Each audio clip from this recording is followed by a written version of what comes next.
Hello, my name is Marcus. I'm the compiler of a collection of therapy quotes entitled 1001 Windmills of the Mind, a collection of quotes taken from what's often called the psychodynamic or the psychoanalytic perspective, which long ago, as I understand it, was referred to by some as philosophical medicine, because this perspective seeks to help anyone heal from any kind of strain, trauma, interpersonal trauma, developmental trauma that may have taken place between birth and three during our earliest, most formative years. If there is such a trauma that takes place during that time, it can lead to a freezing, a metaphorical freezing or petrification of our emotional life. So one image is the petrified frog from the comedy entitled The Many Loves of Dobie Gillis. There was a character in that sitcom. Was it a sitcom? No, just a comedy drama. The character was Maynard Krebs, and he had this odd habit of collecting petrified frogs. Maybe it was him trying to say, I feel like this. I feel emotionally kind of stuck or something like this. The main metaphor we've been using for as a symbol of trauma is that woolly mammoth frozen in that block of ice up in Siberia. Now, in the narcissist myth, so again, myths and fairy tales, all of the characters in a myth or a fairy tale belong to one mind. They're not separate characters outwardly. They're all personifications. They're like dreams. They're soul stories for one mind. So in the myth of Narcissus and Echo, so Narcissus had an issue around symbiosis. He didn't get his symbiotic needs met. He didn't get that oneness period with his mother fully met. So he stuck there, and that's the problem, and he's transfixed there, and he can't leave that narcissistic period where he thinks he's a little god. It's all about him. He can't leave it unless he gets love. So one author says he's still looking and waiting for a mother's loving gaze, and he's okay, but that's what he's ultimately searching for, to get out of that narcissistic period.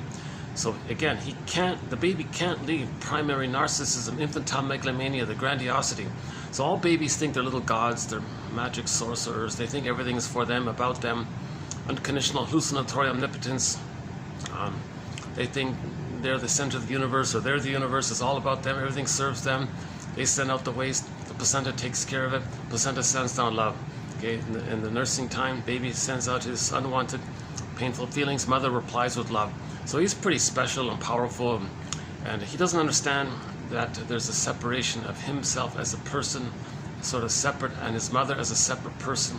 He just thinks it's only him, and everything around him is just serving him. Even the mother, for the first few weeks and months, he doesn't understand there's the concept of differentiation. So the first 4 to 5 months is called the stage of undifferentiation, merging, fusion, mother-infant dual unity, the oneness there. Right? So likewise in the uterus, it was just him and everything around him. In the myth of Narcissus, that image of him staring at his reflection in the pool of water, that conveys that oneness feeling, that oneness issue. And he's stuck in that oneness issue. It's all about him. One book is entitled, The Object of My Affection is My Reflection. So that means he still thinks it's all about him. He loves himself only, right? It means he can't love other people. Now his soul, his feeling self, is disassociated, it's disembodied, it's flying above him, beside him, called Echo. And he ignores his soul. It's too painful to have his soul because he's not getting love properly, he's not getting his needs, he's not getting love. So he's holding on to the narcissism, and he can only let it go when he gets love. Then Echo can come back to the person.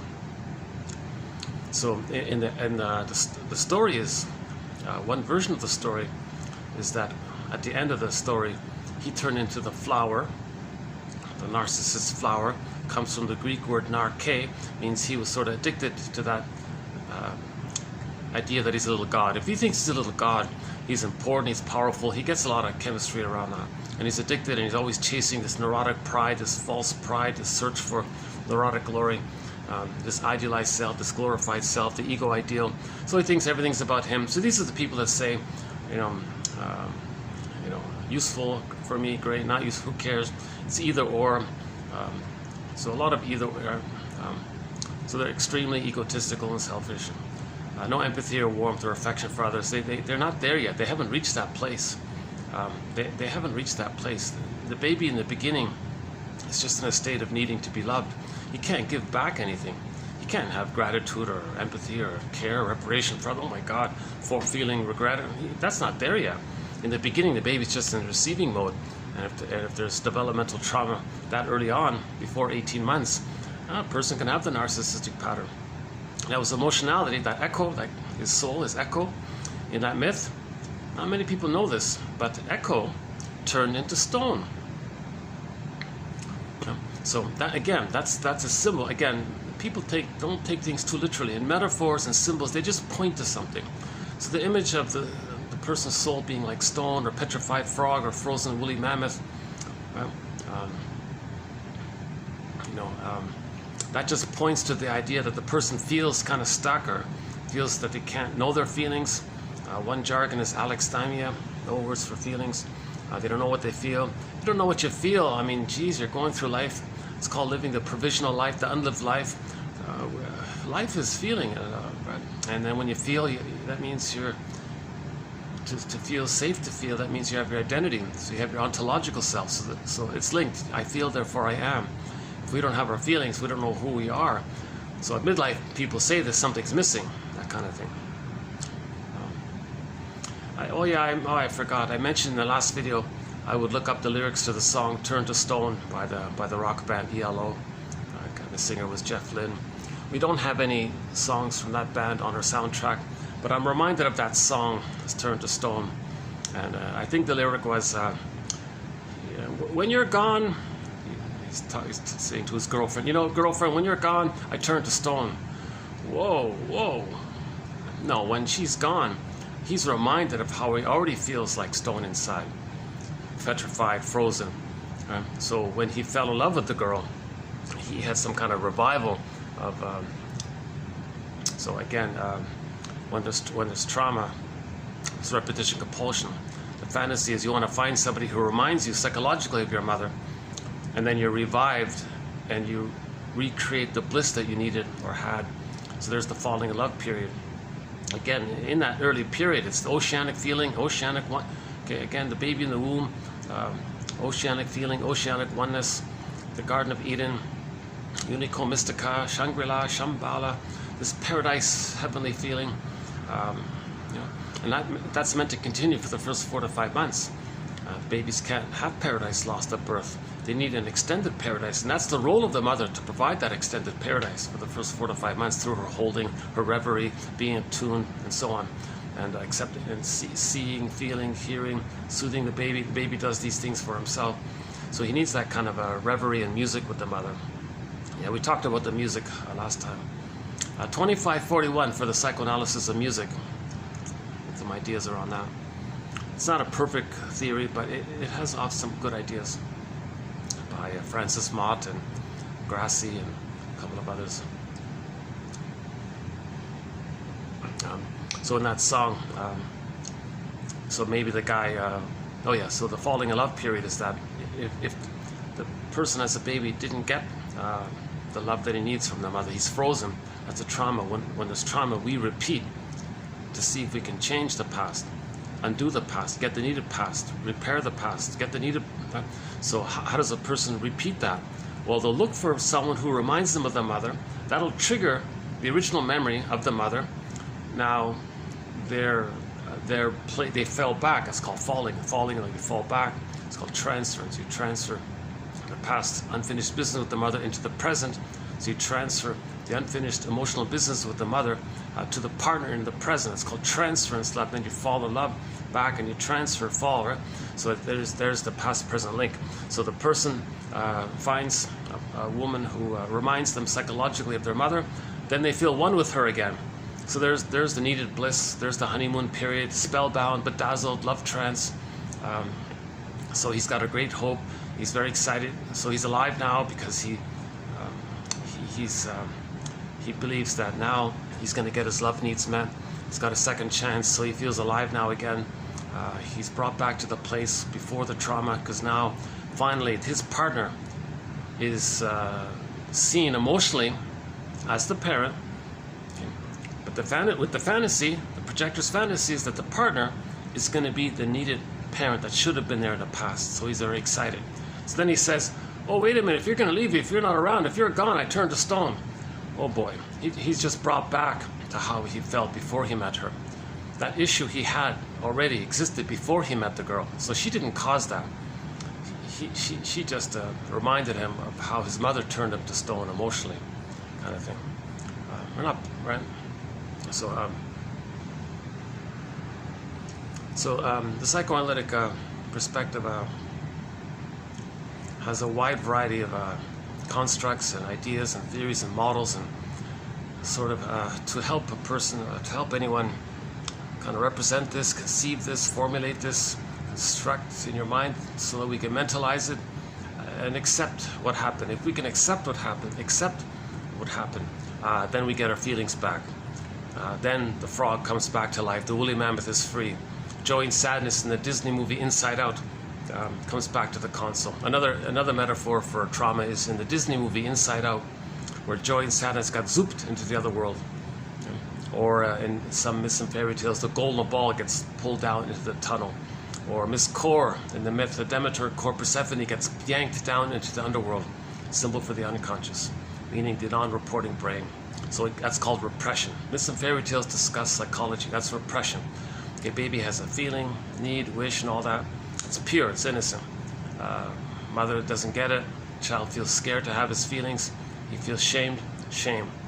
So his truth, his pureness gets pulled down into the non-reporting brain. A part of the brain, it's deep in the brain, somewhere in the amygdala.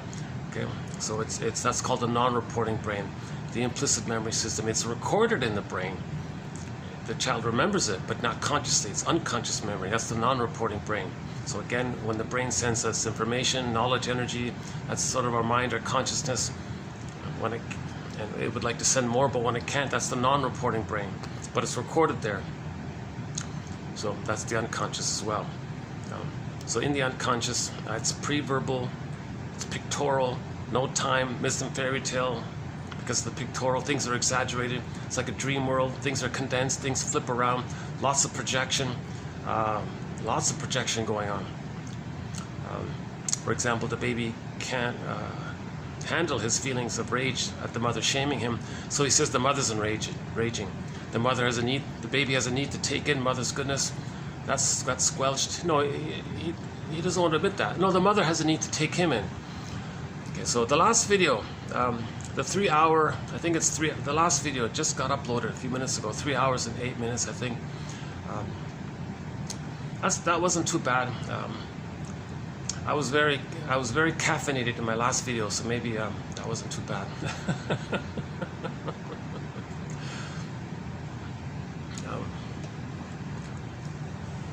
So there's a lot to tell you the truth, there's a lot going on with the theory around developmental trauma, interpersonal trauma, relational trauma, where the child freezes his feelings. That's the trauma. He lost his feelings. Or he lost his golden ball. Or joy and sadness get zooped away. Or Miss Core is down into underworld. In the sci-fi TV show The Room, the little daughter opened the door and she disappeared mysteriously. The father had to run in and find her. So that's just two aspects of one mind, where our pureness gets lost, and then we have to kind of get back our golden ball, get back the daughter, get back this core, get back joy and sadness, etc. In the myth, in the Demeter story, Demeter, in one version, Demeter went into the underworld, brought back Miss Core, she became Persephone. And a lot of women around the world revere this character, Persephone, because that's the symbol for the return of our soul, Persephone. And for men, many men like to use Odysseus. He got back Penelope, his feeling self, and his embodiment was Ithaca, his soul castle. So again, all of the characters in the Odyssey, it's like one long dream. They're just fantasized personifications of aspects of ourselves, elements of ourselves, psychological phenomena, defense mechanisms. So in the Odyssey, he went into the hell scene, and he saw his mother there. He saw how he betrayed himself, Agamemnon. He saw Sisyphus. He looked into Sisyphus' face, and he saw that it was his face. repetition compulsion, doing the same thing over and over again with the fantasy that you can change the past. The past becomes a symbolic reenactment of what happened in the past, because in the past the baby doesn't understand time, so there is no time, so the baby's just replaying it. So the present becomes, in reality, the present is just symbolic of the past, but the unconscious, the baby mind, the child mind, the wounded soul doesn't understand time, so it's just replaying it.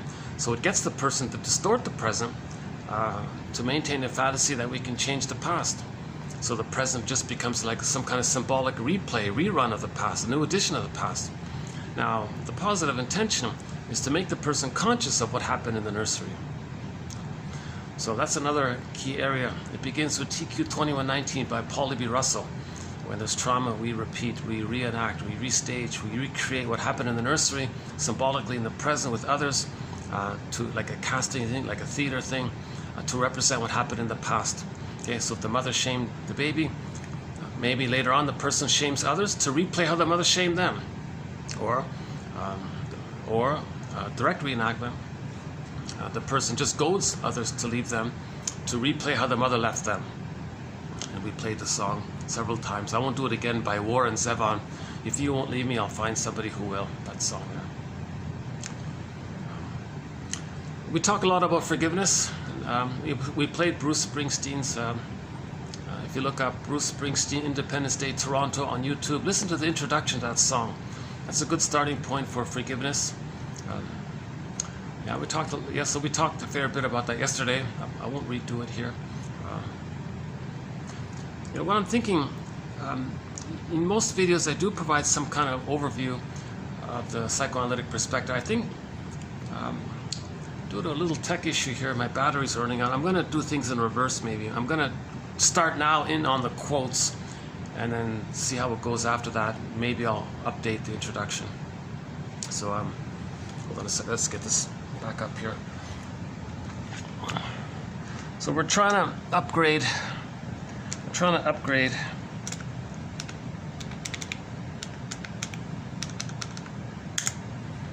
Okay, so these are today's quotes. We'll be doing TQ 25, 56, 7, and 8. Okay, 6 and 7 from two interesting authors, and 8 just some miscellaneous ones. Actually, they're kind of interesting. These are old, very old articles back in the 1920s. So this material that you're going to hear is mainly from over 100 years old. It's still relevant. Some of it you might recognize already, but sometimes it's refreshing to hear it put in a way you haven't heard in a while. So we want to get back to Golden Ball, find the daughter, bring back joy and sadness to the console, wake up that poor frog. Okay, we don't want to feel like stone, we want to feel alive. We want the golden ball. Instead of the stone, we want the golden ball. The woolly mammoth, we want him to be run free in the wild. So we want our embodiment back. I feel, therefore I am. Kristen Wilson says, if you're not in your body, you're not making sense, literally. And it's disembodied discourse that creates all of these problems. Because the disembodied discourse, the discourse from disembodiment, this discourse is rationalizations, convoluted confusions, in an attempt to create some kind of symbolic staging to replay what happened in the nursery. Because if we repeat the past into the present, because we lost our feelings and we're searching for our feelings. So we're not making sense because we're trying to create some kind of metaphor for the past. People are confused. What are you doing? What are you saying? What do you want? Well, what they want is they want to create something in the present that mirrors the actuality of the nursing experience. People don't understand this. And they may be doing the same thing. So hence all of the confusion, misunderstandings. So that's the human issue, right? We're 90%, by one estimate, 90% of the people have lost their golden ball. 90% of the babies in North America have lost their golden ball. Robert Bly says by the age of 5, it gets put into this bag that we drag behind us, and we spend the rest of our lives trying to get it back. Robert Bly, sort of a guest mentor in 1001 Windmills of the Mind. Our core main mentors are James F. Masterson, Edmund Bergler, Karen Horney, William Fairbairn, Margaret Mahler, and Melanie Klein. They're sort of the core. That's sort of the core material of 1001 Windmills of the Mind. So developmental object relations theory plus the work of Horney and Bergler. Robert Bly is sort of a guest mentor, but we've got great quotes from many authors. Ogden, a lot of great quotes from Thomas Ogden.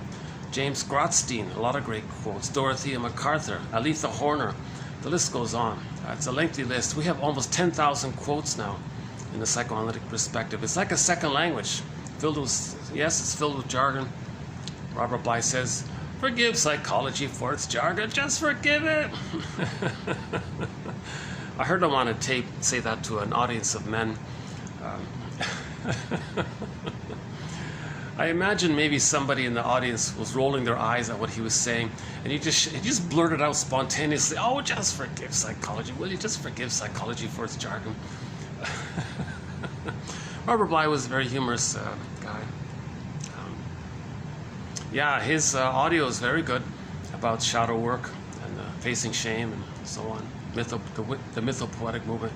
Not so much the poetry, that's his personal side, but he did some good translations of other people's poets. The two main ones that we've been using all along is so that bag we talked about, and so much of who we are, golden ball, our sense of self, our developmental path, who we're meant to be if we're loved, and the capacities of the real self and the treasures of the real self, mutuality, abiding love, our interests, creative, joy, having a wide range of feelings to be able to mourn, empathy, so much of all of our true potentialities and fullness of being, that gets put into the bag by the age of 5. Now all that's in the bag, if we were to create some kind of metaphysical imagining and create a character that embodies all those disowned traits of ours and create that character, that's called the double self, the secret self, the second self, the shadow soul. Okay, so Robert Bly translates one poet, famous poet, who said, that character, that double self, it's the one who walks with me, who's not like me, who is me. Someone's living my life and I know nothing about him.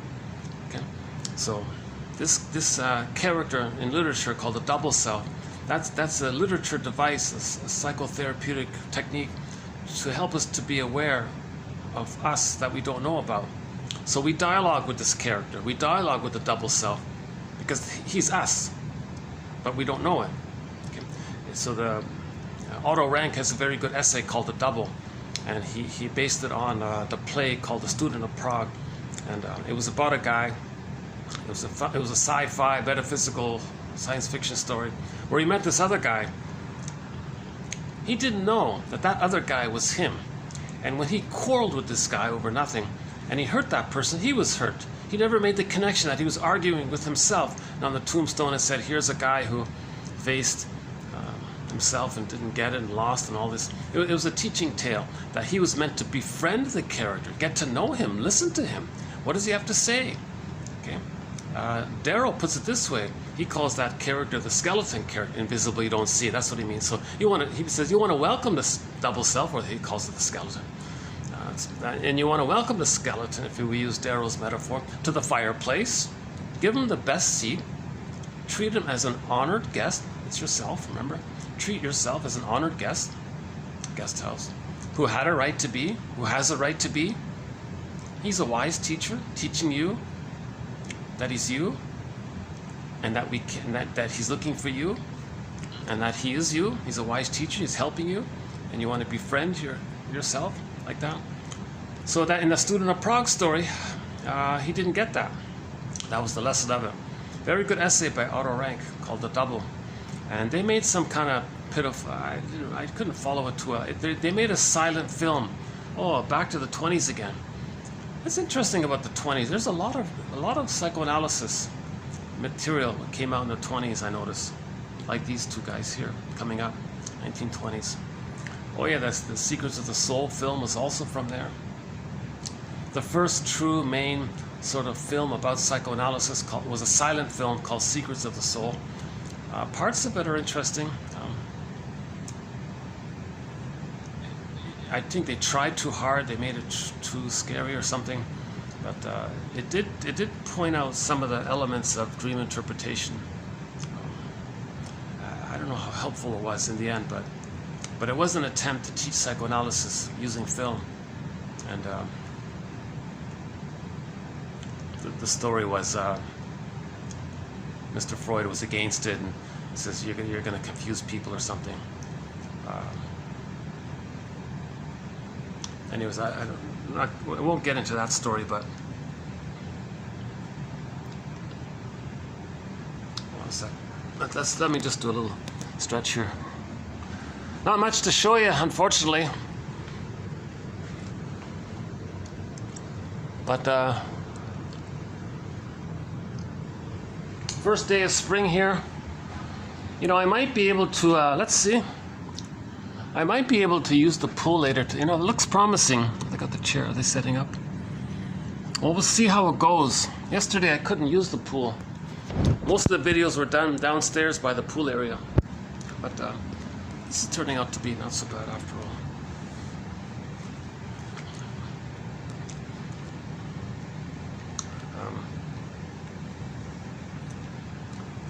Sometimes I get distracted by things out there, but okay, let's pick up a little bit.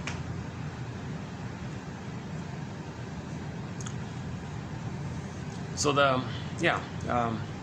so in the Phantom of the Opera, it's a similar idea. The singer went into the basement, just a symbol to talk about. She wanted to get to know what she repressed. What she repressed, it's in the unconscious, in the basement. So the basement's a symbol for the unconscious. The underworld is a symbol for the unconscious. The hell scene is a symbol for the unconscious. The main emotion is shame, and the burning, biting feeling, hence the hell scene as a symbol for shame. Now, don't take it too dramatically. It's just like an artwork. The hell image is just something like a painting to describe the feeling of shame, this burning, biting feeling. And the scary dude with the horns, that's a symbol to represent the baby's own rage projected onto the mother. That's all it is. The mother isn't so dangerous and frightening.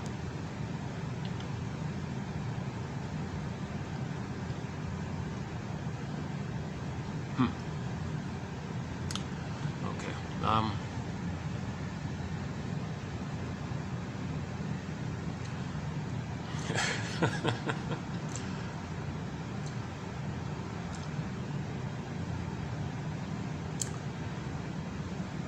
Maybe I should go down after all. That's a thought. Maybe I can go down. It does seem like I could go down.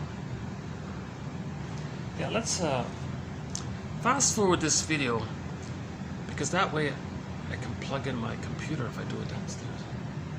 Okay, fast forward this video about 5 minutes. I think I should be able to do it downstairs for a while.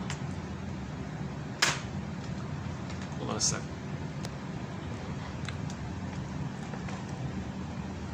And then I'll come back if I can.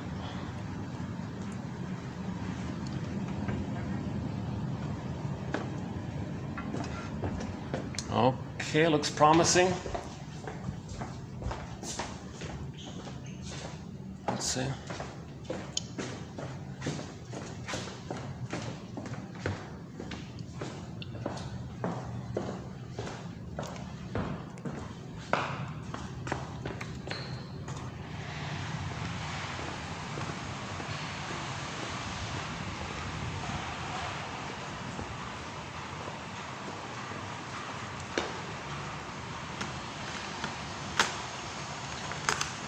Just put this down for a minute.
Still recording? Okay, let's try this.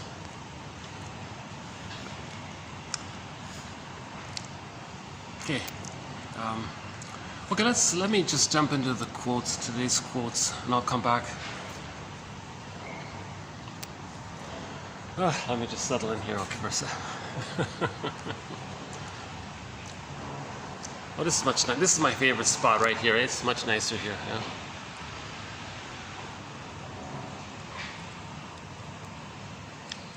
Might have to move soon again. Let's. Uh-oh. Are they gonna?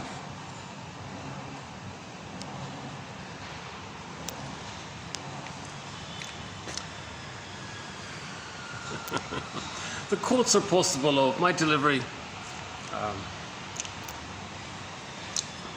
isn't perfect. I'm anxious when I deliver. I speak in the store. I stop and start. Part of my anxiety a little bit. But the quotes are posted. Oh, they are coming here after all. Oh, what a pity. I need to go back up. They want to set up here. Okay.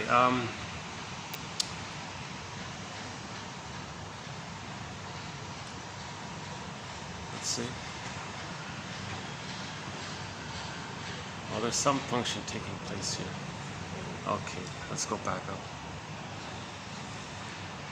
Hold on a sec.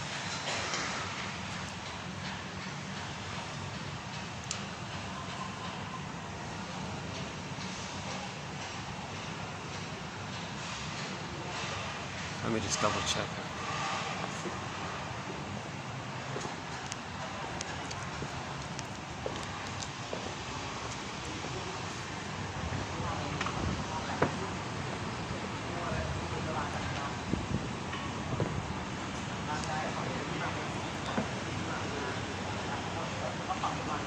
Sorry, do you guys need to use this here, this area here?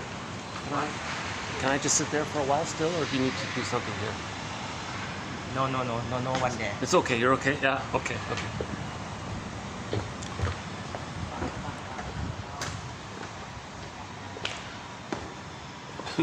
No one's there. She said to, oh, no one's there.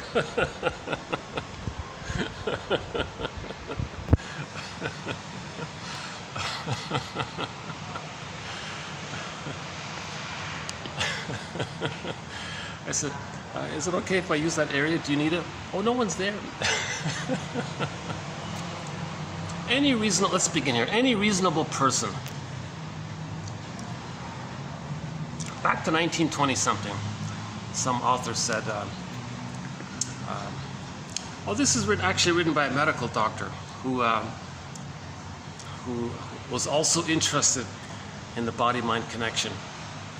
See, he said, so he also talked about psychoanalysis a little bit. So he said, any reasonable person must agree that you ought to ascertain what the matter is in any situation before you try to cure it. So he says, you got to know what the issue is first before you're going to try to cure something, right? So that's pretty obvious, right? Psychoanalysis, well, that was in reference to back then, some people would use magical thinking. I don't care what your problem is, just follow these gurus and all. Just follow me, I'll help you. They don't even know what the problem is. Oh, don't worry, whatever it is, you give me your money and I'll fix you. That's ridiculous. You got to have some kind of understanding of what the problem is. Does the person have? Where was the development? Where did the developmental trauma take place? Between birth and 4 to 5 months. That leads to the bully pattern, the Iago pattern, lower functioning BPD pattern. Did the baby merge with the mother, but he can't get out? That's a narcissistic pattern. So you got to have like a diagnosis there. Is it a Swiss cheese narcissistic pattern where it flips back and forth between the narcissistic pattern and the bully pattern? That's the lower functioning BPD. And then if the person is traumatized between 18 months and 36 months, that might be the clinger, the pleaser, the codependent types, anxious attachment, preoccupied attachment. Psychoanalysis means the attempt to reach the deeper strata of a person's consciousness until we find something about him that he didn't know himself, yet something which he needed to know because it's hurting him. It's hurting him. Replaying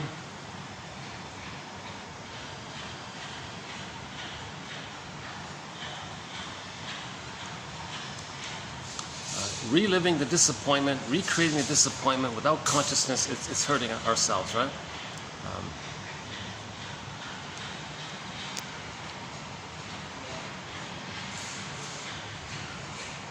The doctor said, quote, "I have examined you thoroughly.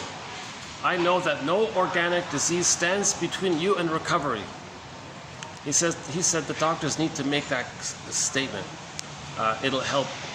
It's a positive thing to hear. I have examined you thoroughly. I know that no organic disease stands between you and recovery. Oh, so it's all just some kind of issue with my memories and relationships, what happened, and trying to grieve and forgive my parents, and this area.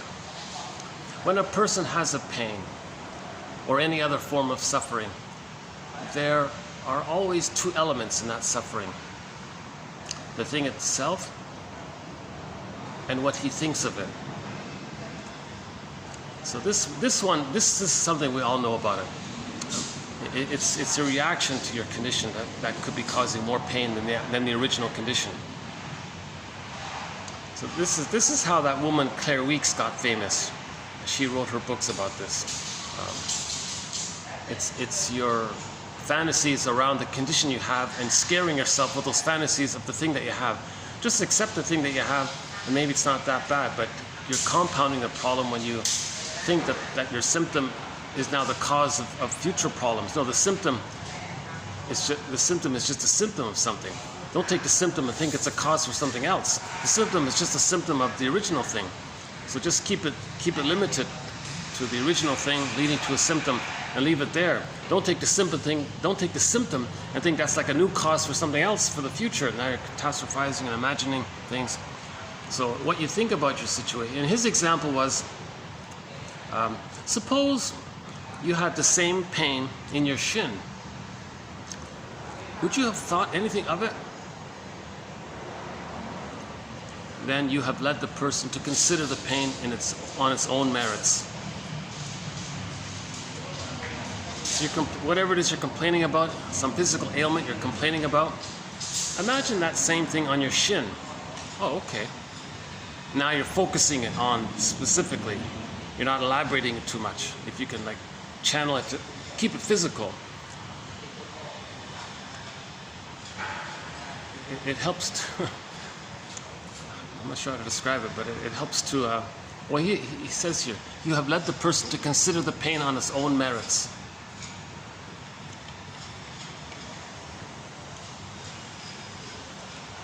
Okay, emotional eating, right? So if somebody's an emotional eater and they go, oh my God, if I engage in emotional eating, then this problem will happen, that problem will happen, and all these fears are stressing you out. Why don't you just accept that emotional eating is a symptom of some earlier trauma of having been improperly loved, and then keep it in that area, keep it in that range. Therapeutic suggestions can be introduced into people's minds without hypnosis. Cured by suggestion, expectant attention, infectious enthusiasm. So back then in the 20s, it was a big fad to try to give positive injunctions, to influence people with positive suggestions. And if you check out the video from was it the last one? The last one.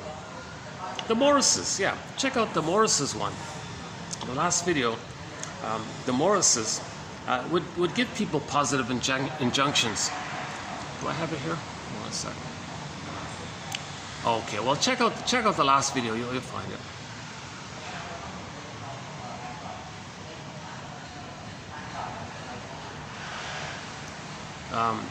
So, for example, the Morrises said to a kid who was being naughty.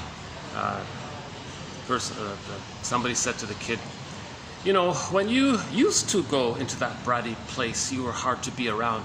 Luckily, you have grown up. You are easier to be around. So now the child has this injunction. I've grown up. I'm easier to be around. Okay, that's me now. He has that belief now that he's grown up and he's easier to be around, and he responds by that belief. That's considered like a positive suggestion. So some people are big into this. Another one we did from yesterday was about a client complaining about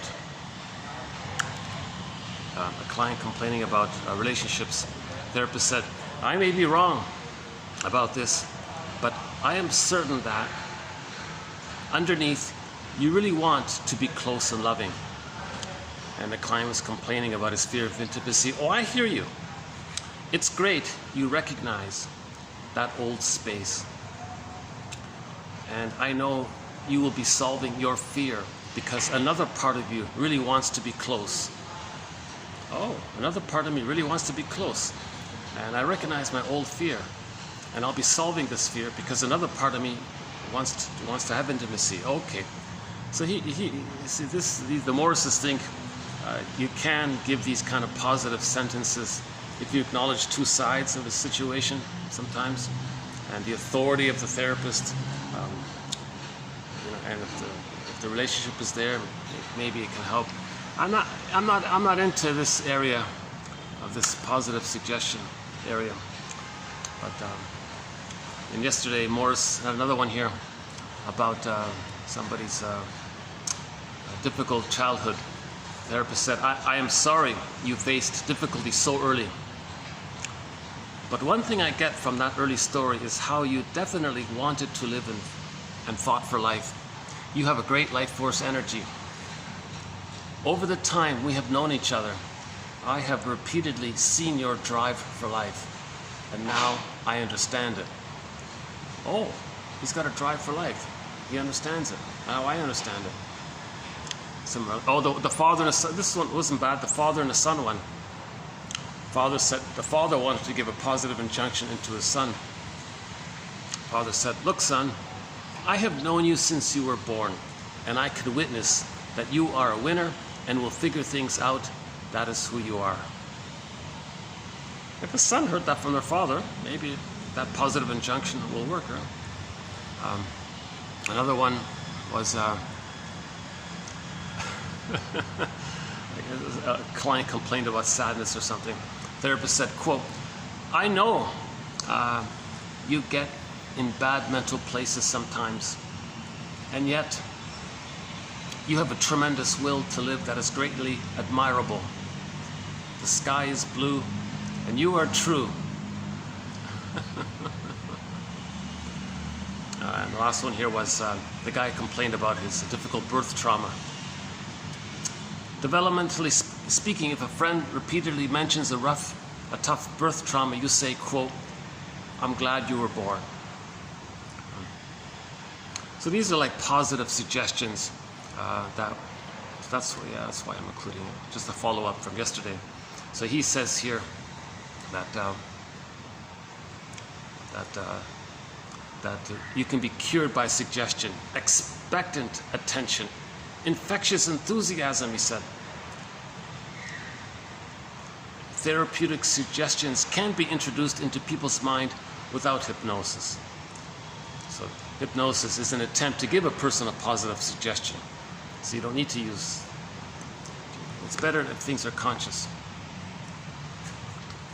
He made a reference to back in the 20s, there were a lot of tricky advertisements selling snake oil, whatever. Quote, "Advertising which aims to create disease and succeeds in its design. I do not know of anything which arouses my indignation more than that. There are many varieties, but the type is that to which I have referred. Take some common, nearly harmless pain, swear that it points to some serious disease, and then it can be cured by some medicine." So he made some examples about some ads in the newspaper. You know, if you got a back pain, okay, liver problem, okay, you got to buy this product because you have a liver problem. Oh, whoa. So he's enraged at these tricks.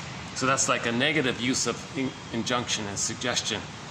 A harmless thing like maybe a sore back, and you're making people believe that they have a liver problem from that. That was his example.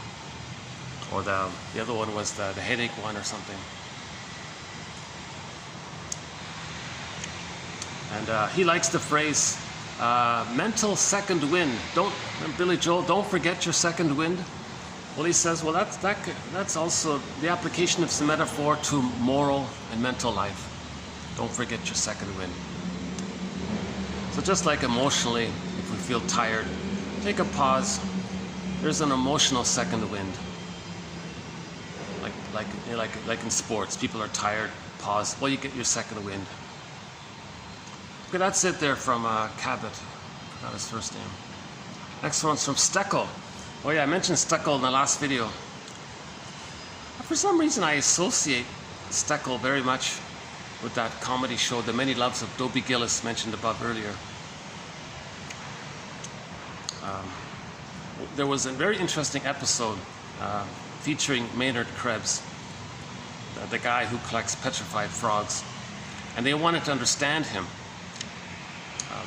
because he was very sensitive and he could sense things. So they made an elaborate comedy joke about it, that he has ESP now. So it's just an exaggeration. So they brought in 3 shrinks to try to analyze Maynard Krebs. One of them said, with a thick German accent, oh, he has a mother complex or something. Mutter complex. One lady said, prenatal trauma. Because prenatal trauma, see, they knew this back then, prenatal trauma is linked to all of these mysterious oneness and telepathy kind of thing, sensing. You're hypersensitive, so you pick up things a little more. That hypersensitivity can come from prenatal trauma. So Maynard Krebs maybe had that. That's what she was saying. And in that episode, it's called The Mystic Powers of Maynard Krebs. One of the best episodes. That's probably, I think that's the most memorable episode for me.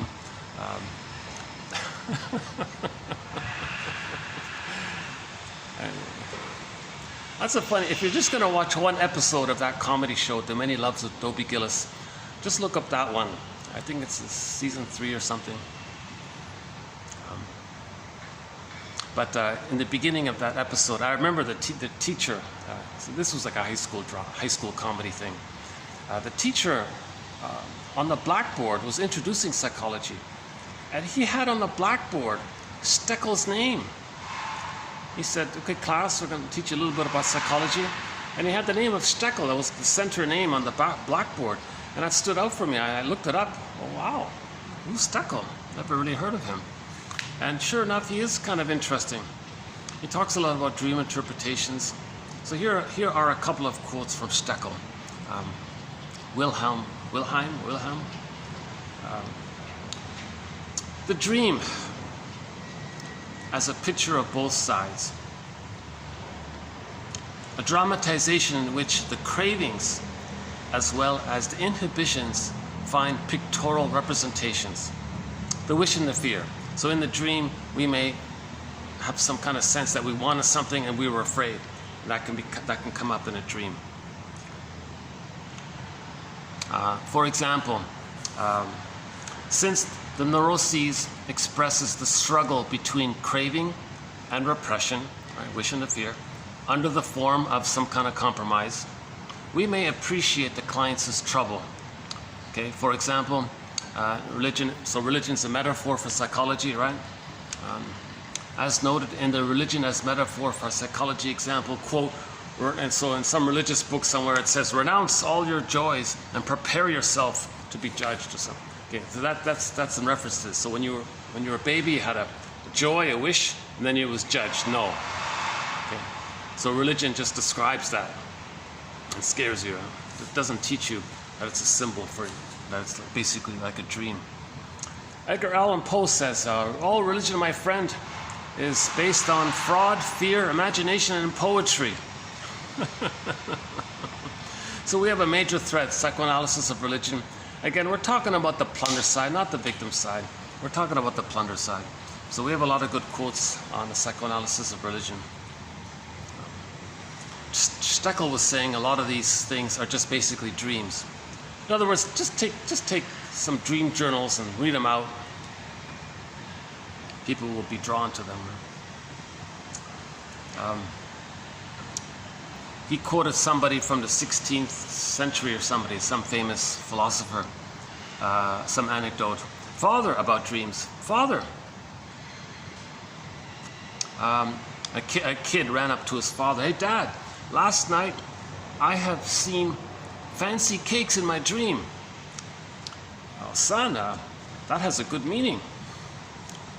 Give me 10 paras, the smallest monetary unit current in Constantinople, and I will interpret the dream for you. The little boy said, if I had 10 paras, I wouldn't be dreaming of cakes.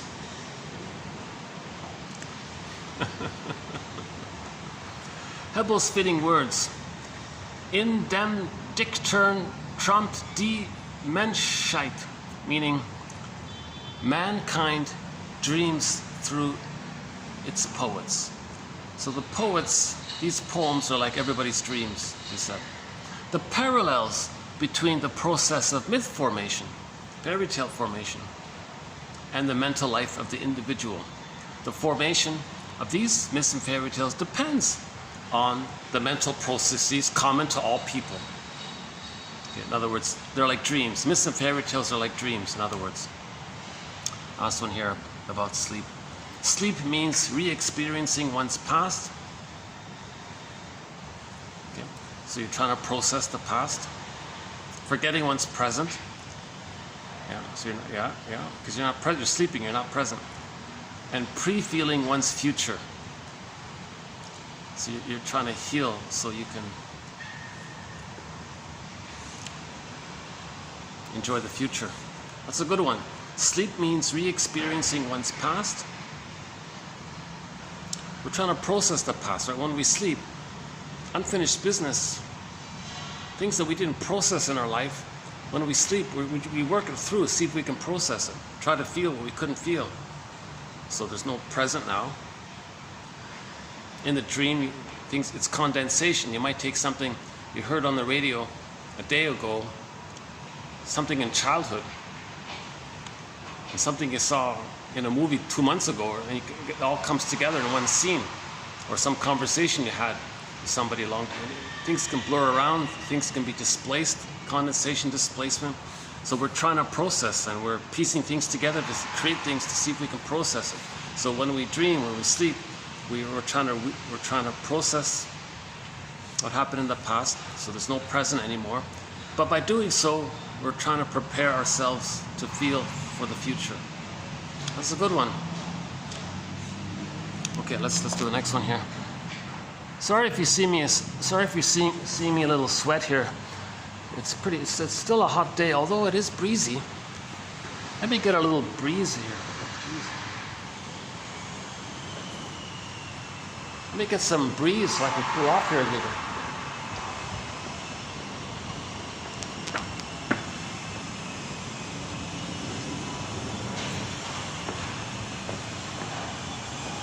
Well,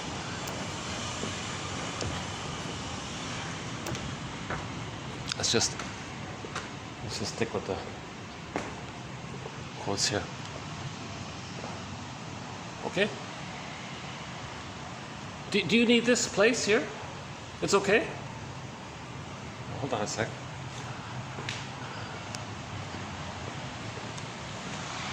Do you need this place? Were you needing to use this spot here?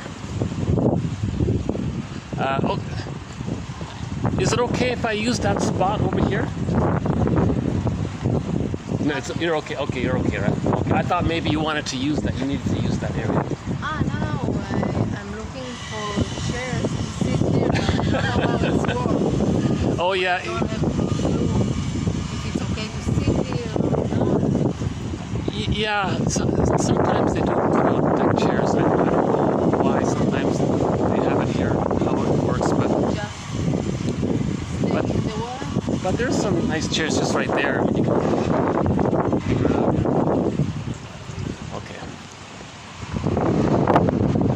So I didn't need to worry about that. She was just staring right at me. I thought she wanted to. She's just a guest. Okay. Let's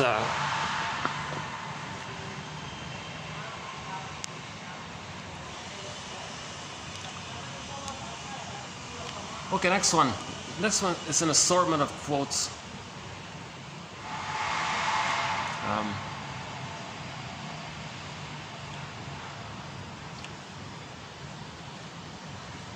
Let's wait a second. Hold on a second.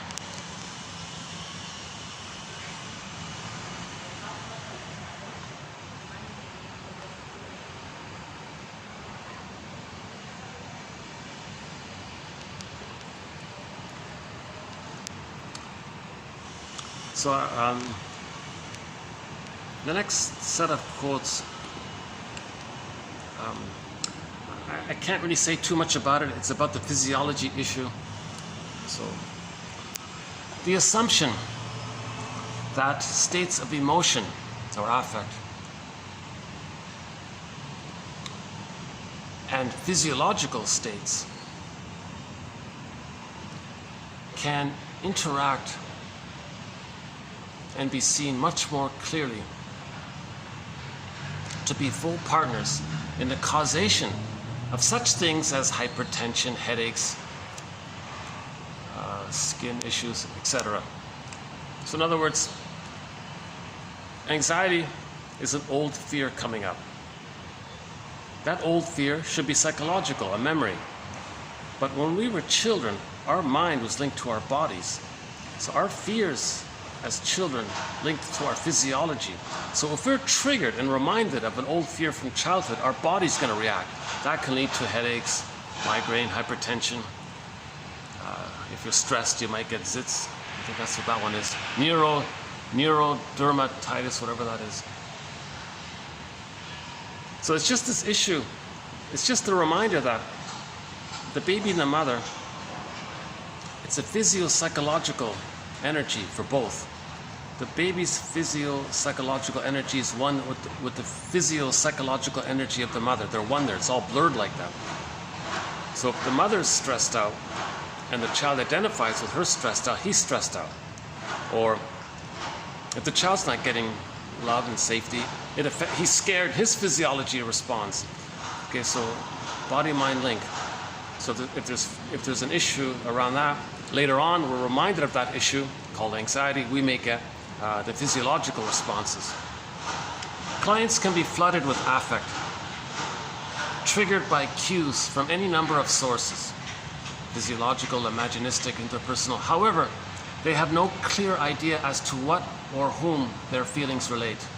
Yeah, so when you're triggered, you don't know what you're being reminded of. Huh? So the song Turn to Stone, geez, he feels like he's turning to stone because the girl is not around anymore. What's he being reminded of? He doesn't remember, he doesn't know. That's an interpersonal trigger. A person catapulted into a traumatic memory system,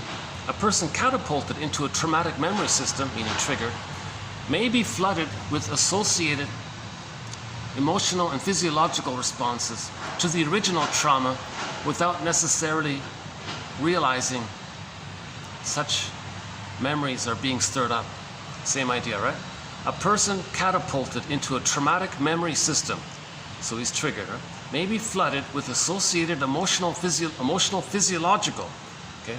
So memories and your responses to the original trauma without necessarily realizing such memories are being stirred up. So you're remembering being abandoned by the mother. You're remembering mother gaslighting, shaming the baby, but you don't, and your body remembers, your body keeps the score, your body's responding to it, but consciously you don't remember it, but your body's reacting to it.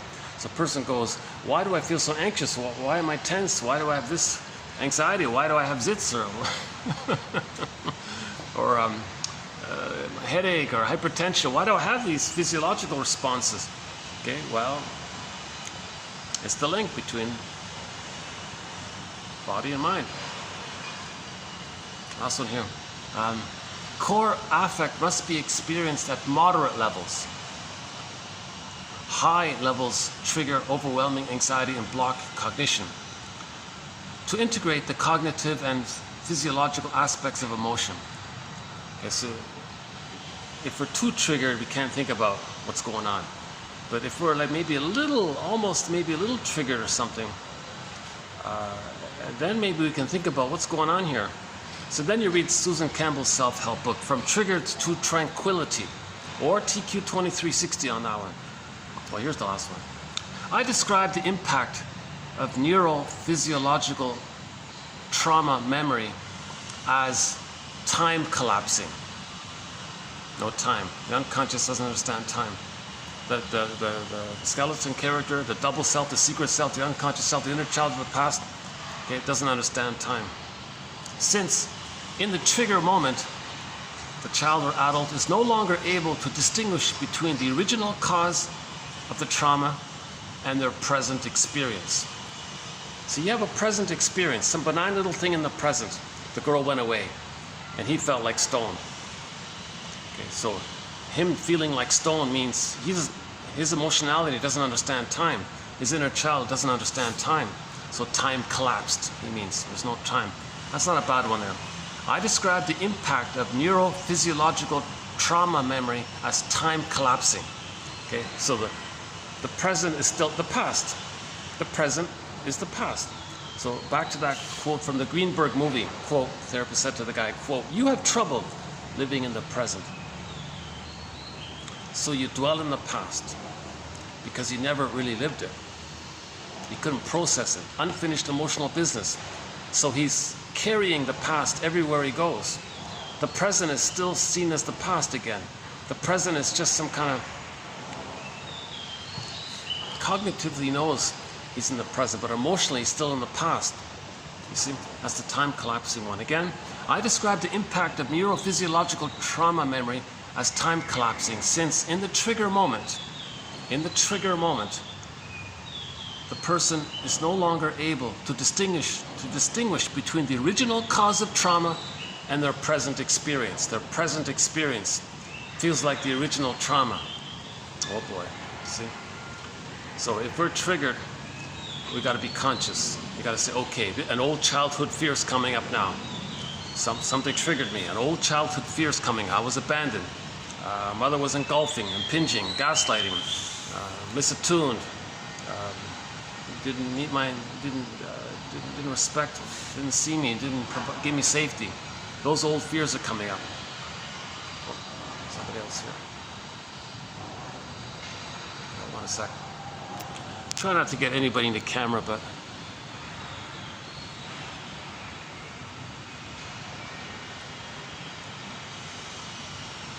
oh, someone's gonna go swimming here. Ah, Jesus. Okay, hang on.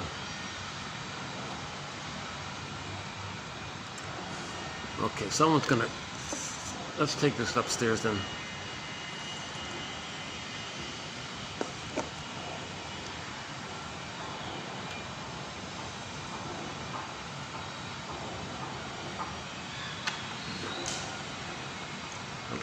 Just as well, because it'll be cooler. Okay, hold on a sec. Okay.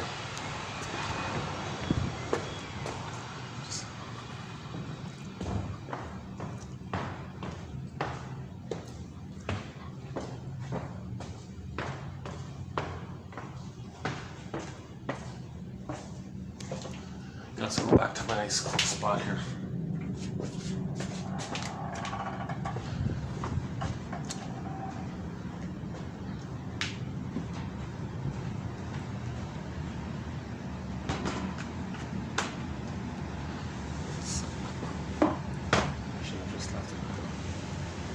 All right, hold on.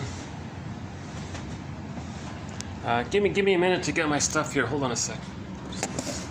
Oh, maybe I can show you something. Hold on, does that work? All right, hold on a sec.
recording?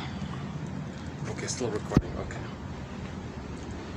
Well, this has been a really choppy, disorganized day today. Sorry, this has been one of my most unsmooth videos. I've done some good videos recently. I don't count this one as one of my better ones. But the quotes are posted below. So we got Steckel and Cabot, and a little bit about the physiology one, and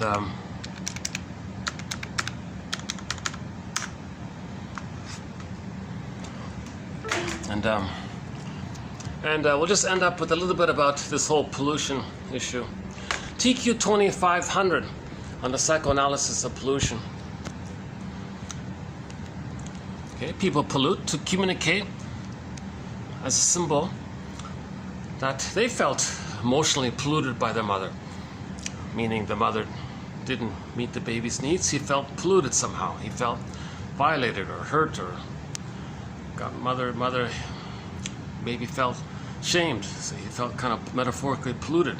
So repetition compulsion. They identify with the aggressor, pollute the environment to communicate that the mother polluted them. The mother broke the ecology of the child. So people break the ecology on the earth to communicate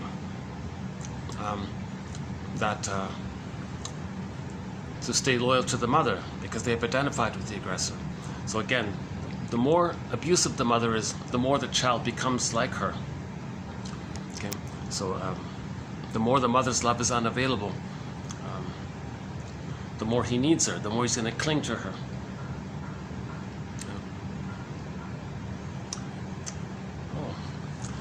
Talking about being triggered, I'm a little triggered by a certain thing I'm seeing here. Hold on a second. Let's see if I can block my view here. How would I do this? Okay, let's do this. Hold on a second. Jeez, didn't expect today to be so erotic like this. Let's try this then. Hold on a second.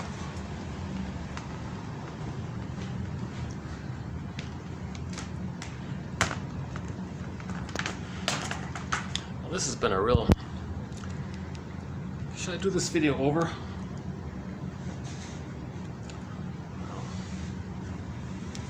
Theoretically, I could just start over, right? It's only 1 hour, right?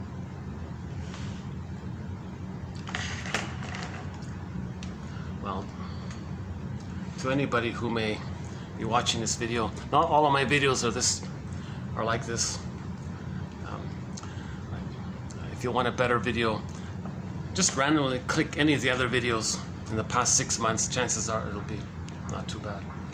Let's see if we can save this video here. I don't want to redo it.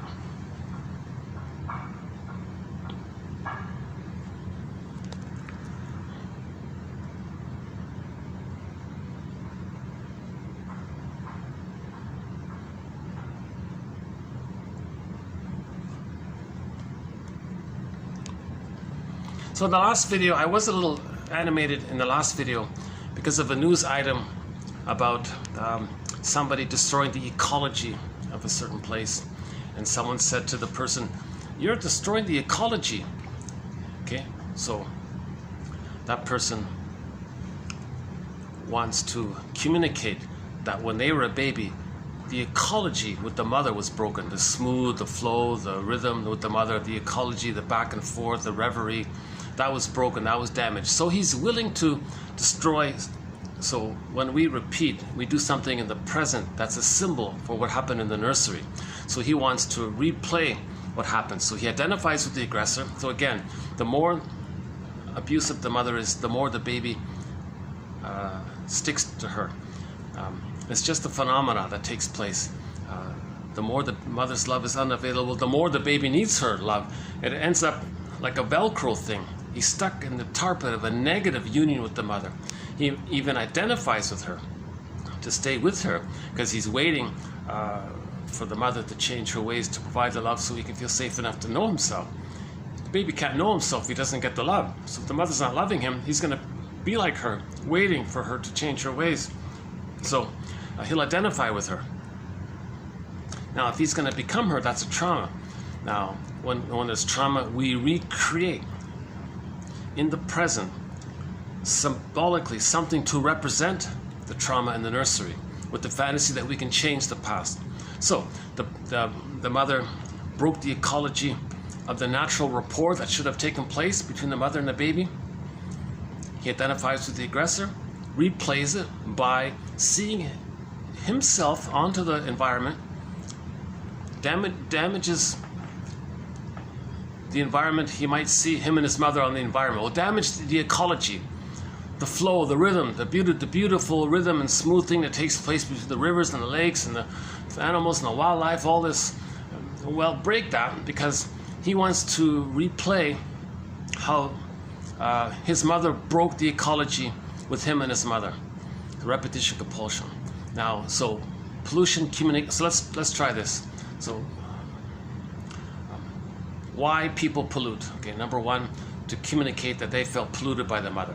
Number two, to communicate, to reenact how the mother broke the ecology with them as a baby. So they break the ecology outwardly to symbolize the broken ecology and relationship with them.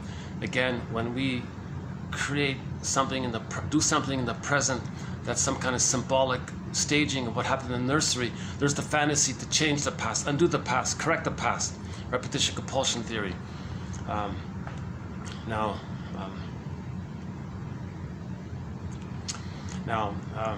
If the mother doesn't metabolize the baby's distress, okay, right? So he wants to replay it. So he'll send out his waste, his anger, outwardly.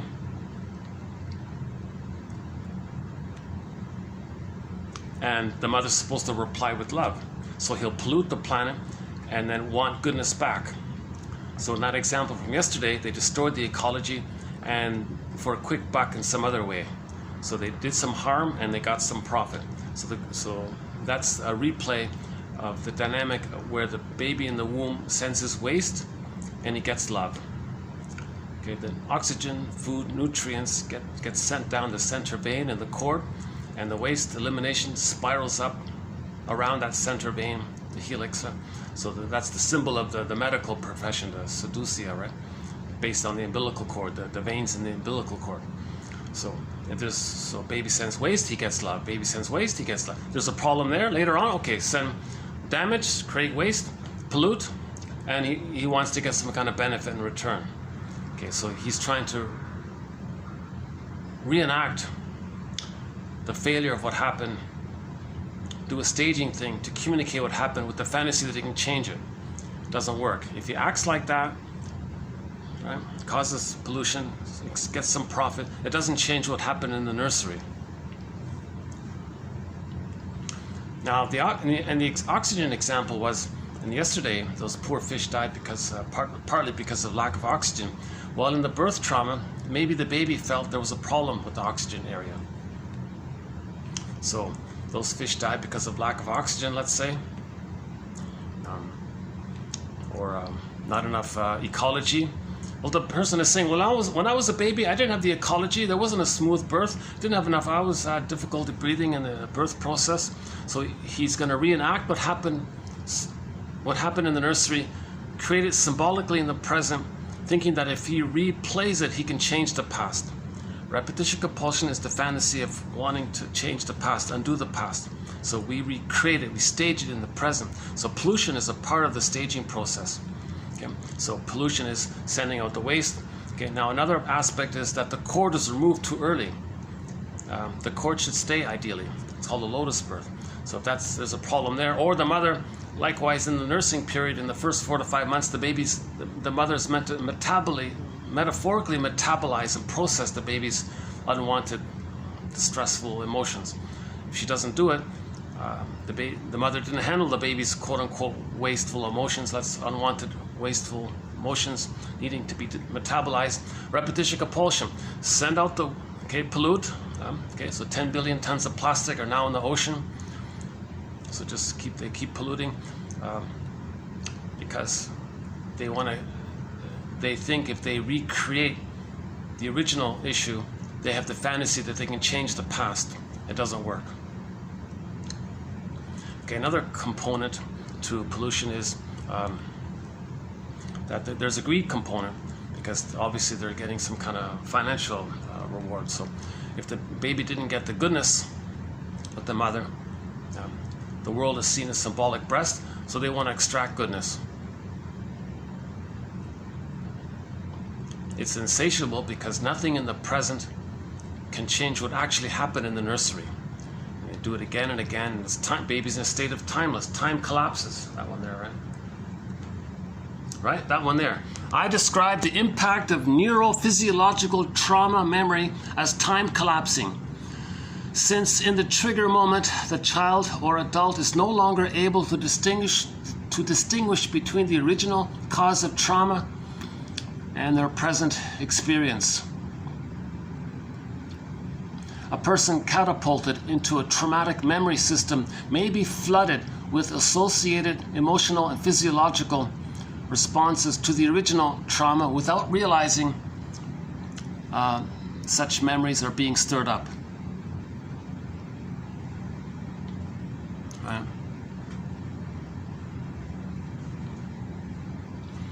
The assumption that states of emotion and physiological states can interact and be seen much more clearly to be full partners in the causation of such things as, okay,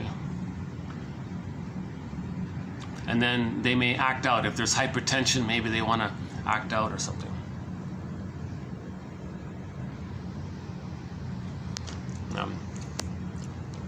So another reason to pollute is that that's the connection to the mother. The baby, if the mother sees the baby as the polluter, they become the polluter, mother's polluter. That's how they stay attached to the mother, hence safe to the mother. Another way of saying this is the baby can't tell the difference between the breast and his experience of the breast. If the baby's experience of the breast is that he hates, if he hates goodness, how's this? If the baby can't tell the difference between the breast mother and his experience of the breast mother, if his experience of the breast mother is that he no longer wants any kind of goodness, it's too painful to have feelings and needs, baby says, forget it, I don't want to see goodness, no goodness anymore, I tried and I tried, it just got pained so much, he ends up with envy, okay, hatred of the good. So his experience of the breast is hatred of the good. Hatred of the good. So mother means, so the baby thinks mother is hatred of the good. He's one with the mother. The more to have an attachment, he's going to be someone who hates goodness. Every time he hates goodness, then he feels safe connected to the mother. If mother equals envy and he's envious, then he feels connected to his mother. So that's attachment needs. So another reason why a person destroys, so because envy. So in envy, it's hatred of the good. So if you destroy the good and the goodness outside of you, that person feels safe with their mother in the mind. So that's another reason why people pollute. So pollute is destroying the goodness. Okay, envy means that the person wants to remove the source of envious feelings. If they see some beautiful thing out there, or a nice garden, or a nice place, that's goodness. So they want to see it damaged. Yeah. So now, what can help to damage the goodness is to pollute, to replay that the person unwanted feelings didn't get metabolized, so they're replaying it. Plus, what helps to destroy is the automatic phenomena called repetition compulsion. The baby didn't get the maternal goodness from the mother. The world is seen as breast, so they want to gobble in. So greed is an automatic attempt to get mother's love from the nursery. And they do it again and again. So it's not about the greed. Greed is just this automatic thing. But greed destroys. The envy part says, oh, good. Greed, do your thing. Because greed, you destroy, and therefore when things are destroyed, I don't see goodness, therefore I'm not reminded of how I once needed goodness, and therefore envy doesn't see any kind of source of envious feelings. So the driver is the envy. Greed and pollution are just the tools to serve the envy. So one famous short seller went on camera about 3 months ago, I guess, and he's a 99-something-year-old guy, And he said, you know, this is all, this plunder system, short selling the earth, plunder, this is all about envy.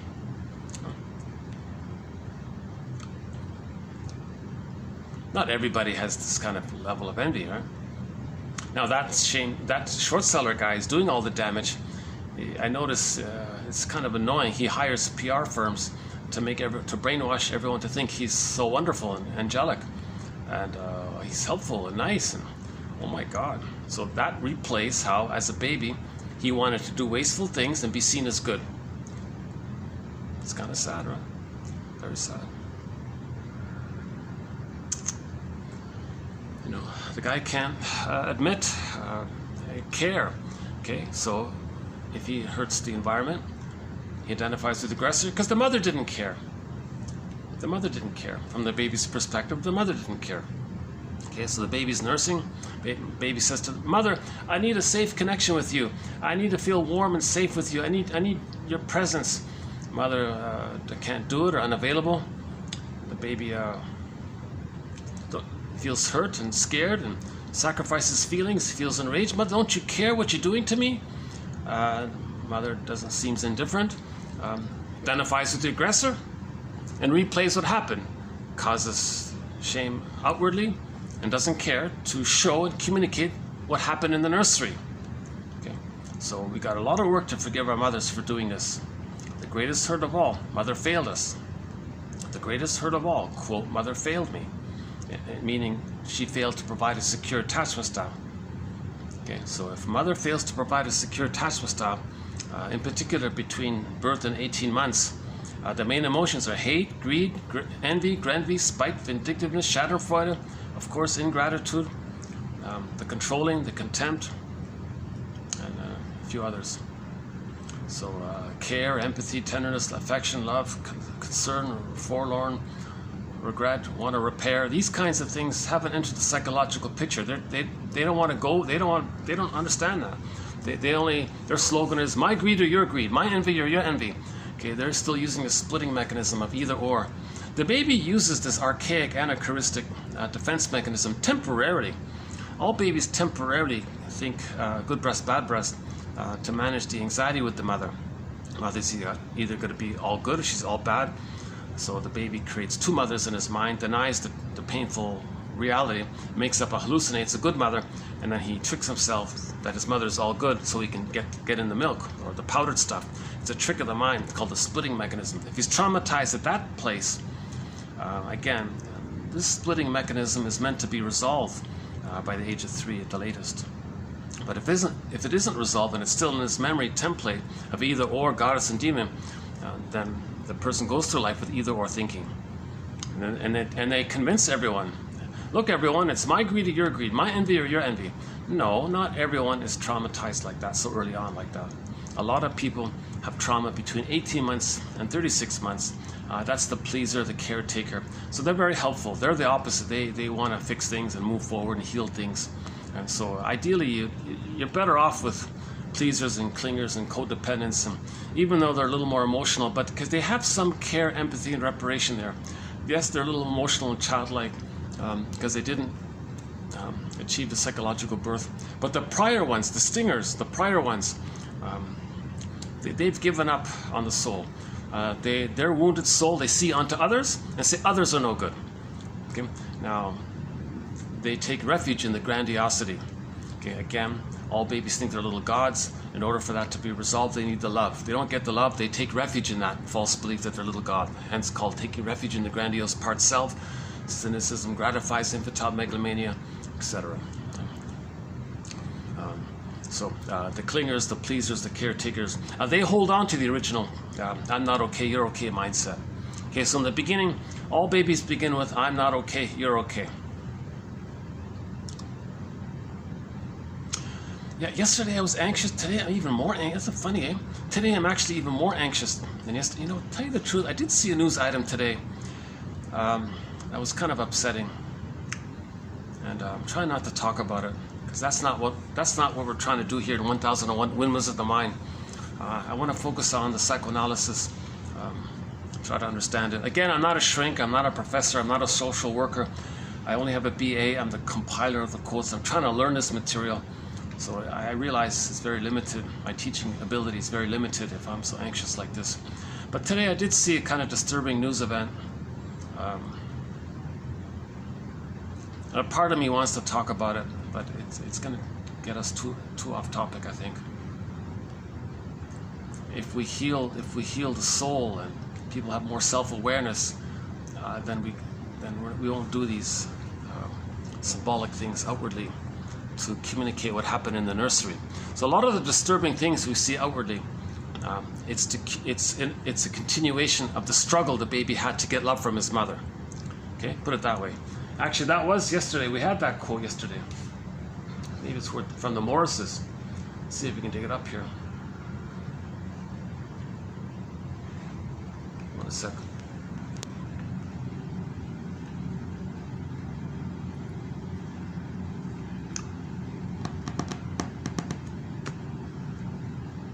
Yeah, here it is. It is very sad to note the source of much societal ugliness actually began as a struggle to gain love from an uncaring mother. Now, how do you continue in your grown-up life the decisions you made as a child? Yeah.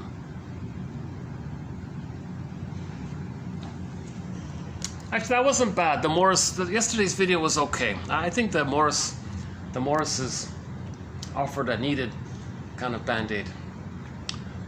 So we have a thread in 1001 Windmills of the Mind called self-help material. So quotes and exercises from self-help books, and they offered that's sort of like a band-aid, and then that's only about less than 10% of our material. But I always feel a little breather when I read the self-help stuff, like yesterday.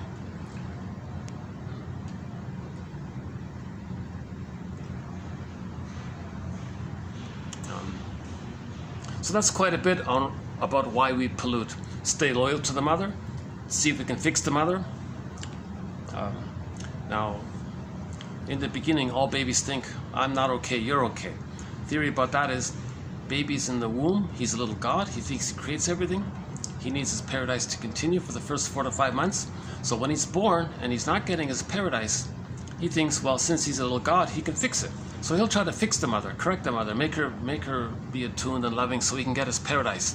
He can't do it, it fails. He thinks, oh my God, does that mean I'm defective? Something wrong with me? I'm flawed, a basic fault? There's some kind of fault with me? That's his identity, unconscious shame. Insult to injury, he's got to hallucinate and make up that she's good. Now he thinks, well, because he's flawed, did he do something as well? Unconscious guilt. So he ends up with, I'm not okay, you're okay. So all babies begin with, I'm not okay, you're okay. Now, between that time, between birth and 18 months, if it's so painful during that time, at some point, he gives it up. He can't take it anymore. He can't accept vulnerability, quote-unquote weakness, meaning his needs, his feelings, his golden ball, his soul. He can't accept his wounded soul anymore. So he hates his own wounded soul. It's just too painful to have a soul, basically. So he puts his wounded soul outwardly, repressed projection. He says, others are no good. All he has left is the infantile megalomania, that it's all about him. Blurred in with identification with the aggressor, who is seen as all good. So his mindset is, I'm okay and you're not okay. Again, when he says you're not okay, he's talking about himself seen onto others. And he's recreating how the mother said he was not okay from his perception. So that's a more serious case. So we're calling these, just to keep it simple, those are the stingers. It can lead to the bully pattern. So they sing the song, Find Me Somebody to Control, because they want to control people, frighten them, and they're the symbolic breast.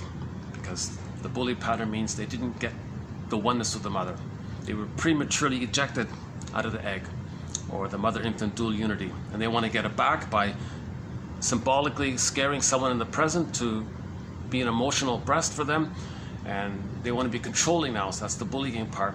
They don't want them to leave, so they want to scare them, because when they were a baby they were scared, so they scare them. Right? So they're trying to still recreate symbolically in the present the failure of the nursery, thinking they can change the past. Iago pattern is a more, possibly even a more disturbed one, because they do something very similar to the bully pattern, but they don't bother with trying to symbolically try to get any goodness. They only have the envy. They only have the envy. So they sneakily spread rumors around, get others against themselves. So they'll hire this, hire them to do this, and they hire them to do that, and they hire them, and then the end result is others are against, and they sit back, oh good, things are being destroyed. And that's their connection to the mother. So envy is mother. They become mother to have the attachment. So if they're envious, they feel safe being attached to the mother. So of course they're huge mama boys, like that. The short sellers are mama's boys. To separate from the mother, the baby's only able to separate from the mother if he gets the maternal holding environment, the reverie, the warmth, the safety, the attunement, the music. He didn't get all that. He possibly was removed, put into another room. That'll do it, you know. Mother uses the bottle and the schedule. That'll do it. So we won't get into that area, but we've talked about it numerous times already. Klaus and Kennel's work. So another issue is if the baby does merge with the mother, but he can't leave her, he's angry also. He has a higher level of safety because he is the mother. See, the bully pattern is looking for the mother. The Iago pattern doesn't bother, just wants to destroy everything. The narcissistic pattern has the mother, but they're angry that they can't leave. So the narcissistic pattern sings the song, find me somebody to shame, to communicate how the mother shamed them. The bully pattern sings the song, find me somebody to control, and the Iago pattern sings the song, find me somebody to damage. They don't want to see goodness. So that's called the paranoid schizoid mode of experiencing. So the main emotions, again, hate, greed, envy, grenvy, spite, vindictiveness, schadenfreude, ingratitude, the controlling, the contempt, Pyrrhic victories. They think it's a victory, right? If they destroy something. As long as they're loyal to the mother. And if mother means envy, then it's a Pyrrhic victory. They maintain the attachment. The schadenfreude is that if they're the mother got some pleasure by shaming the baby. If the mother got some benefit by not meeting the baby's needs, the mother used the baby to comfort her. Maybe the mother shamed the baby because she wanted to communicate how she was shamed, so she got some momentary relief by that, hence called schadenfreude, identification with the aggressor. They get schadenfreude the way the mother got schadenfreude over them as a baby. So they'll shame others, and that connects them to the mother. The mother was one up, so they feel schadenfreude that way. So there's no pleasure from interest. There's no differentiation. There's no pleasure from genuine interest or care or love, or there isn't abiding love, those kinds of things. That hasn't entered the psychological picture. Okay. Genuine interest, generativity, love, abiding, reparation, feeling, tenderness, affection. These kinds of more human, from the heart, that comes from differentiation. They didn't differentiate. They're still one with the mother. They become the mother. They didn't differentiate. So those are 3 examples of the stingers. And there are other patterns in that area. But just temporarily, we're just going with those main 3 ones. Now the clingers, the pleasers, they hold on to their wounded soul. They don't quite cross over like that. So they still hold on to the original, I'm not okay, you're okay. So they're the pleasers, the clingers, the caretakers, the yes men, a lot of these helpful ones. And they sacrifice themselves to please the other because they think they're not okay and others are okay. I'm no good, you're so good. Now a real sad issue is when the clinger and the pleaser, they want to move forward, but who's around for them? Who's available for them? If a clinger marries another clinger, it's very chaotic because unless they're conscious, unless they both realize their developmental issue and they make I statements, then they can grow together. It's a psychological path. The two clingers getting married can heal together and grow together if they're conscious, and they TQ2360 make I statements. Susan Campbell from her book, From Triggered to Tranquility. So just practice that exercise mainly. Plus you got to include Marshall Rosenberg's material about the link between feelings and needs. Embed that in with Susan Campbell's work. Then they can grow together if they realize that it's a developmental issue that they're trying to move forward. But if the clinger regresses and marries a stinger, they may do that and trick themselves, because the stingers have what's called pseudo or fake independence or pseudo individuality, like pseudo strength. It's not a real strength. It's just hostility. It's consistence filled with hate, but they're consistent. So the clinger might say, "Oh, they're so aggressive. Is that strength? It's not strength. That's good, isn't it?" So they lie to themselves. The mechanism is called sweet lemons. Oh, they're not bitter, and oh, they're sweet. So they lie to themselves because they want to resume development. Now the stinger is thrilled to dupe a clinger into their web, right? Because then the stinger, or the controller, or the herder, or the damager has someone to damage, hurt, sting, and shame. And the clinger goes, "What's going on here?" Eventually he'll realize it. But in the meantime, the clinger says, "Oh no," always makes excuses for them. "Oh no, it's okay. They're good. I'll fix them. I'll nurse them into good health." The clinger says, "Oh, knock yourself out. That you fool. You just give me a chance to stay loyal to my mother. Because every time I act like my mother and you play my innocence and I do to you what my mother did to me, I feel safe with my mother." And finally the clinger feels very lonely by this. "You don't really see me for who I am. You don't care about me." "Oh no, my mother didn't care about me. Don't expect me to care about you." So the clinger finally wakes up after 6 or 7 years, and they write a self-help book called Codependent No More. A lot of codependents write these self-help books, and they rant and rail about the narcissism because they didn't know it existed.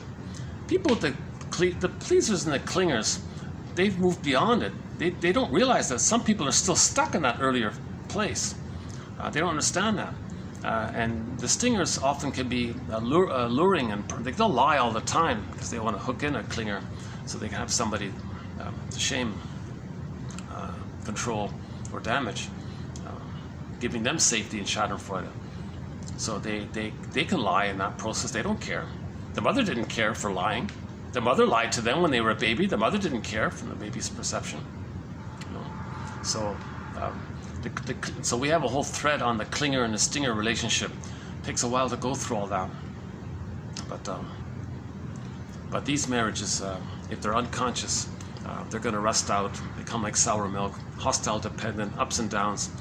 The clinger is always... Now the clinger is overtly in pain. They're more overtly childlike because they accept their wounded soul and they're feeling the pain again and again.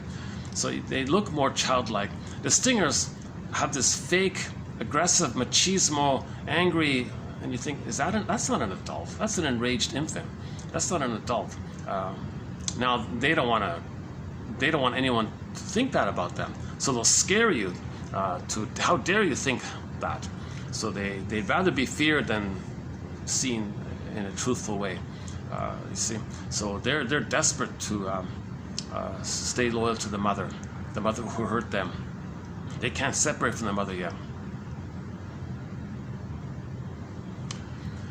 Yeah, I'm having an off day today, to tell you the truth, and I thought I could see if I could pick up this video here.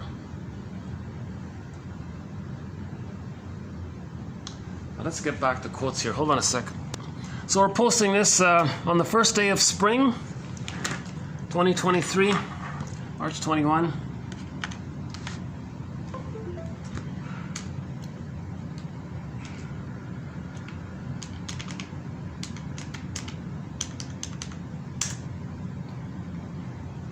Any reasonable person must agree that you ought to ascertain what the matter is in any situation before you try to cure it.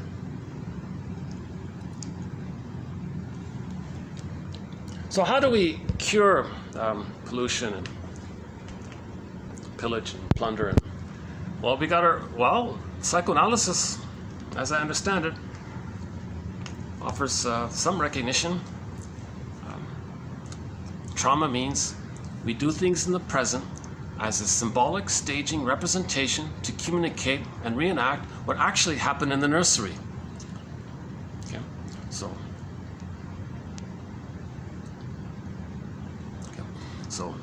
if what happened in the nursery is trauma, when there's trauma, we repeat. Okay, so let's start with the greed one. Baby didn't get the goodness. Baby had a need, just a basic need. No baby is greedy. No baby is greedy by nature. They just have a basic need. Now, if they don't get the need, they're scared. That clicks into anger. That clicks into rage. That clicks into the fantasy of wanting to control the breast, possess the breast, devour the breast, consume the breast, have it gobble it up. They're greed. Okay, so it turns into, so unmet need turns to greed. Okay, it doesn't work, and he's stuck in it, and he's frozen there. Repetition compulsion, that's a trauma. How does he replay that symbolically throughout his life in the present? The world is symbolic goodness. Whatever's seen as possibly good, they want it in. They want to possess it. Repetition compulsion.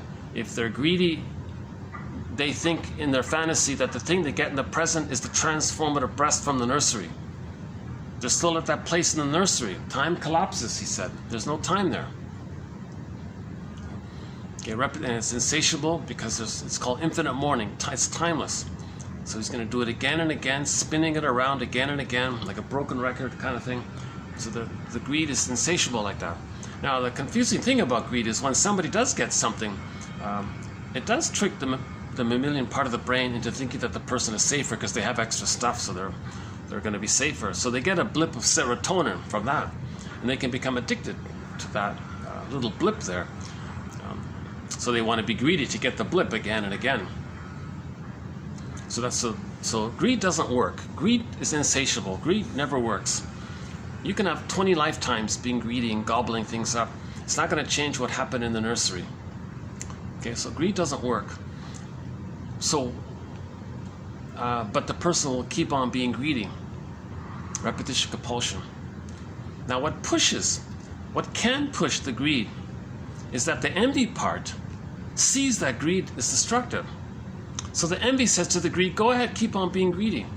So they don't want to question the greed because it serves the more covert need to see goodness damaged. One famous short seller, a female, she said, we can't help ourselves. Yeah, and then the guy, her colleague there, the guy said, yeah, it's envy. It's not greed. Greed is just a tool. Greed is just a Trojan horse for the envy. Okay, so you see, we're doing things in the present that's destructive to stay loyal to the mother. Because if we're loyal to the mother, that means we're attached to the mother.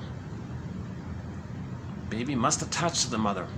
The first agenda of all babies is to have some kind of attachment to the mother. If the mother's envy and they become envy, that's their attachment to the mother. So they'll be envious to stay attached to the mother, loyal to the mother.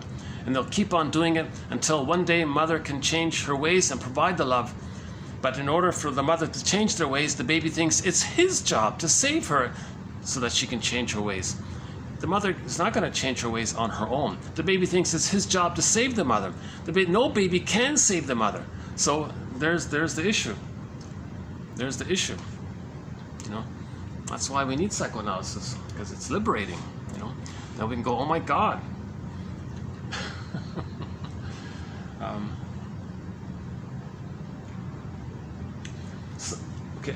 Hold on. What is it? Psychoanalysis means the attempt to reach the deeper strata of a person's consciousness until we find something about him that he didn't know himself, yet something which he needed to know because it's dysfunctional. It's not helpful. Now, he may not believe it's unhelpful. He may not care. You see, he may not realize that he's living the provisional life, the unlived life. He's just in his gleeful moments all the time, getting blips of serotonin. If he's living on Schadenfreude all the time, seeing things damaged means he's in the bliss with the mother. So him damaging outwardly, he feels bliss with the mother. So he feels in heaven when he's creating damage outwardly, you see, because he's one with the mother. So he won't realize that it's hurting him. But it is, because everybody wants their soul, but he's so far removed from it. So in the Odyssey, it took 20 years for him to get back his soul, right? It's called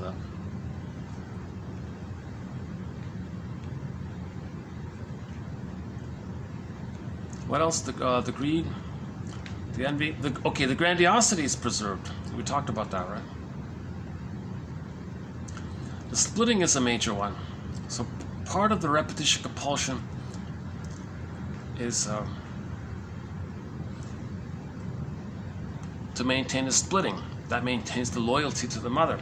So that's prejudice, either or thinking, all or nothing thinking, now or never thinking, perfect or forget it, useful, forget it, all good, all bad. These kinds of oh yeah, I heard a young person on YouTube or something react to somebody's propaganda. He said, "Oh, you're being too binary." Well, that's pretty good. You're being too binary. It's not either or. It's more complex. This was a young guy who said that. I thought, that's pretty good. That's the splitting mechanism. We're being too binary, either or. It's too binary. No, the mother isn't just a goddess or a demon. That's too binary. The mother is a person with a variety of feelings, deep wounded parts and helpful parts, trying her best. Positive intention, but confused, still doing her best, confused. It's more 3-4 dimensional with the mother. It's not just she's either goddess or a demon. That's too binary. People are 3-dimensional and 4-dimensional, not just either or. Right? But if a person engages in either or, then they're loyal to the mother. Now, religion promotes either or thinking. Okay? So remember, when the baby's nursing, he's enraged by being shamed by her. His rage he projects onto the mother and says the mother's enraged.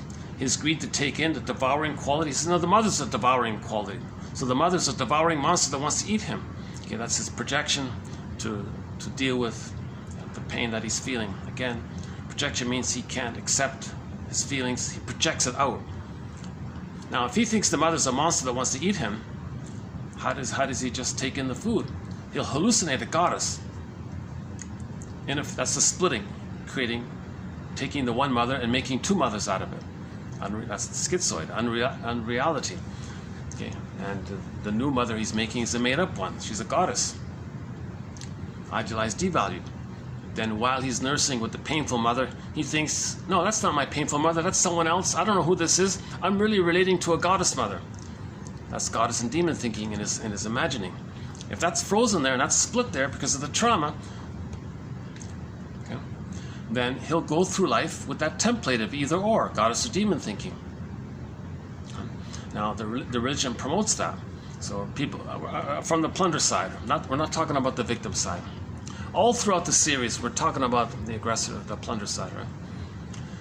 So people go to the building. The speaker at the podium says, I know what you're looking for.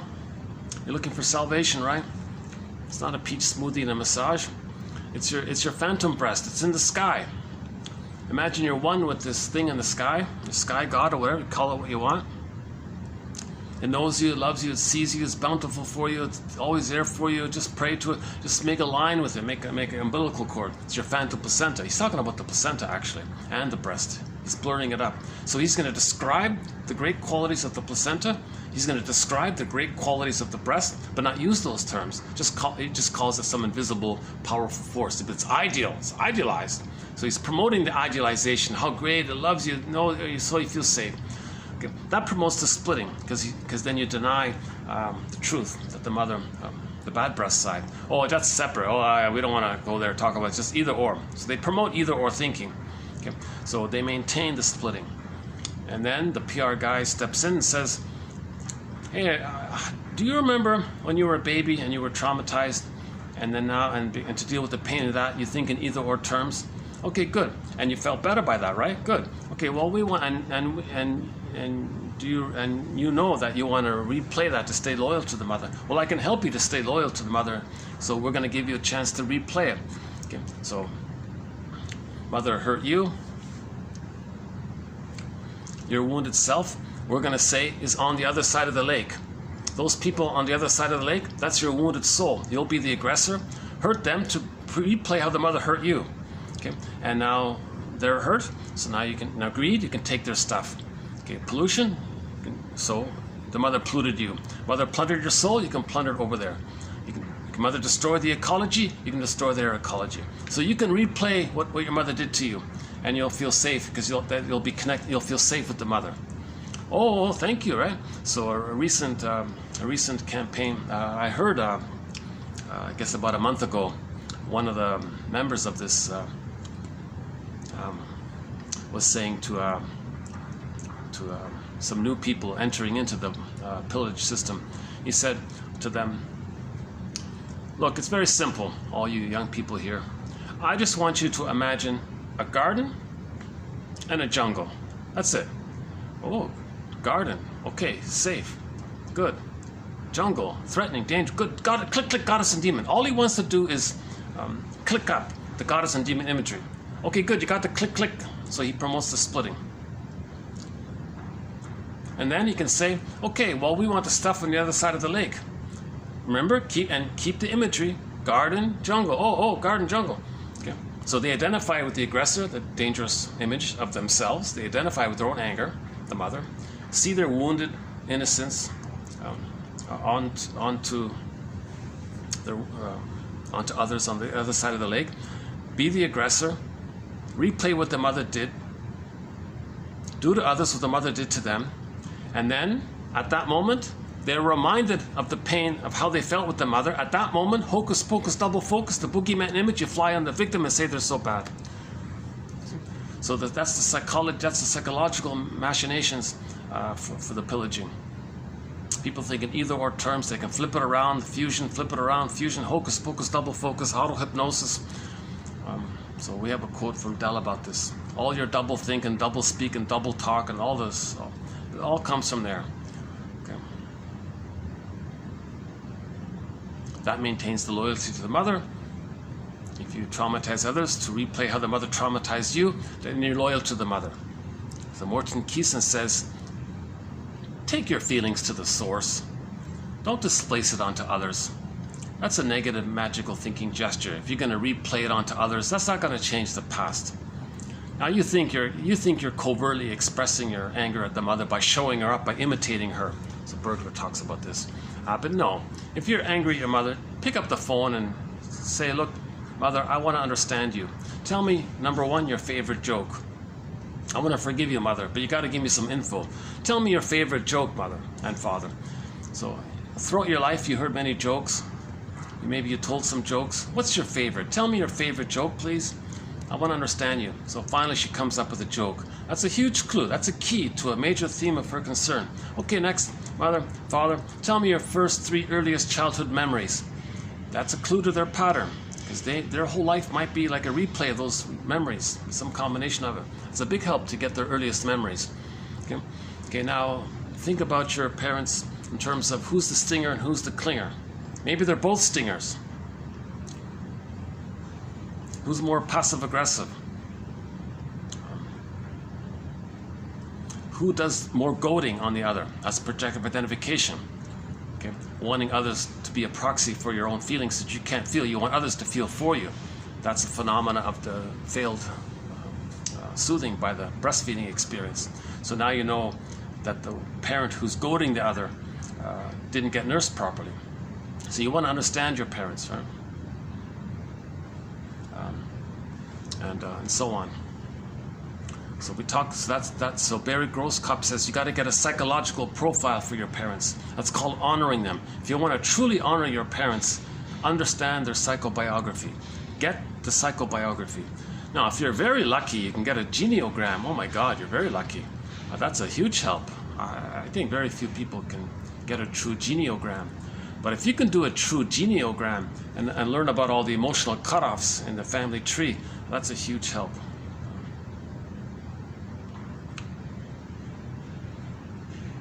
So he says, forgive your parents, heal yourself.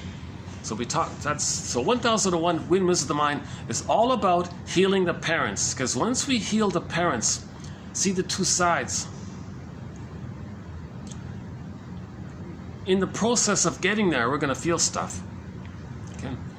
So in the Disney movie Inside Out, when Joey and Sadness came back to the console, it was anger, disgust, shame, and rage that brought Joey and Sadness back. We got to feel the disgust, shame, and rage at having been given an insecure attachment style. That's a very disturbed feeling. We got to feel safe enough to feel that, then join status can come back in. See, so for understanding, feelings, forgiveness, getting our golden ball back. We repeat. We do these things symbolically in the present because we're searching for memory and feeling. We lost memory and feeling. We're searching for them. When we get them, we stop repeating. All this pollution and plundering and all this, that's a symbolic communication to talk about what happened in the nursery.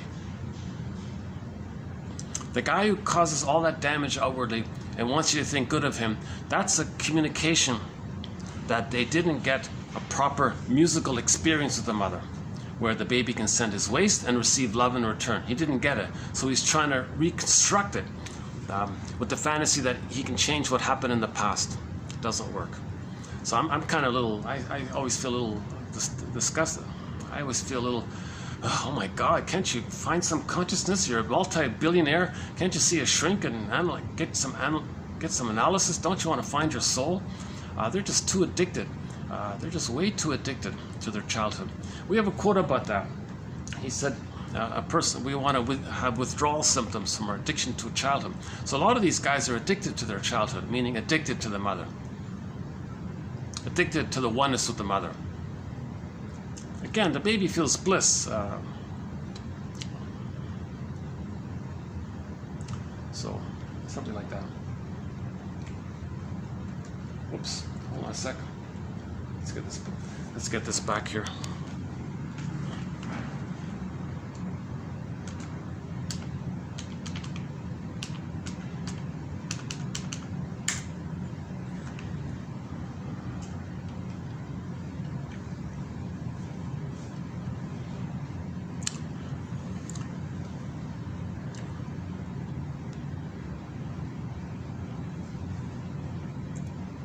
Yeah, so metaphors, right? Renounce all earthly joys and prepare yourself for being judged, okay? That's a symbol, that's like a dream journal, that the person had a dream of an earthly joy and the mother said no. That's all it is, okay? So all these religious stories are basically dreams, like fairy tales, right? Mankind dreams through its poets. Myths.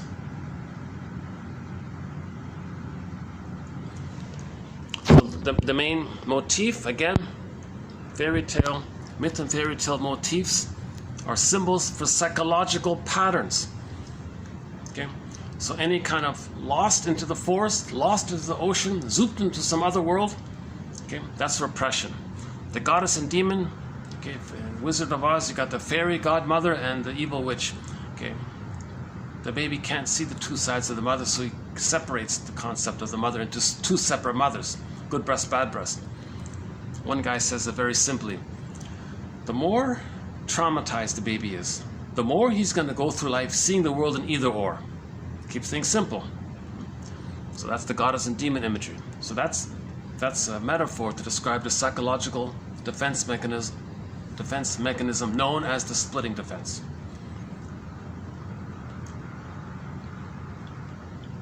The narcissist myth, that's the symbiosis. He's stuck at the grandiosity. His disembodied soul was echo, she turned to stone. Meaning the person felt emotionally like that. Again, symbols just point to things, it's not literal. In the Odyssey, long journey to find his home, Ithaca. Home is embodiment. Once he gets his body, he gets his feelings, Penelope, he's reunited. Okay. In the White Bear, King Valamon, the embodiment was the polar bear, and the golden reef was like the golden ball, the aliveness and vitality of his feelings. You know.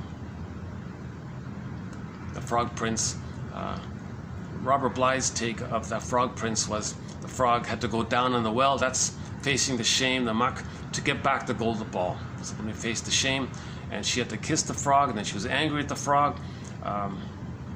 She expressed her anger in relation. The frog turned to the prince when she expressed her anger. So for the woman, her soul was the masculine. For the man, it's Penelope, it's a woman. I don't know why they do that, but usually it's just in any kind of marriage, the opposite one represents all of your disowned side. So for men lose their feelings. So in the marriage, when he marries, that's a metaphor for being reunited with our feelings. Okay? And in the case of the woman, it's going to be a prince. That just represents her feelings.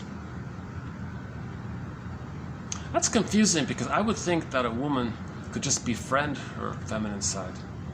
Maybe just be like a sister or something. Or maybe it's just inversion. Maybe the woman is playing the guy and she's marrying her feminine self. See, things flip around in the dream world. There's a lot of flipping going on in the dream world. Condensation, things blur in, displacement.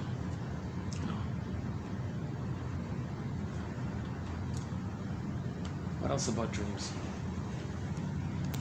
The dream as a picture of both sides, a dramatization in which the cravings, the wishes, the needs, as well as the prohibitions find pictorial representation. Some kind of theater thing. Since neuroses or dysfunction expresses the struggle between the wish and the fear, or the craving and the repression, under the form of some kind of ailment, or right? So your symptoms represent both the wish and the fear, the craving and the repression. Okay, that's what comprises the ailment. Right? The sore back, emotional eating, dysfunctional personality pattern, whatever it is, the ailment. So we may appreciate the client's trouble. Okay? For example, to make it very vivid, make it very clear, right? We got this dream where it says, quote, in the religious story, renounce all your wishes and prepare for being punished by your mother. Okay, that makes it pretty clear. So we can feel sorry for ourselves. So maybe we can borrow this to have a little empathy for everybody. Everybody is told, renounce your earth, renounce your feelings and wishes, renounce your golden ball, and your parent is gonna reject you. So we're all going around wounded. We're all going around with these symptoms, these ailments. Whatever form the ailment takes, you can see it in the body posture. Some people mask it over with the machismo thing, to totally deny it. So some people really try to aggressively mask it with an over adrenaline kind of thing, or some people are slouched over. Or,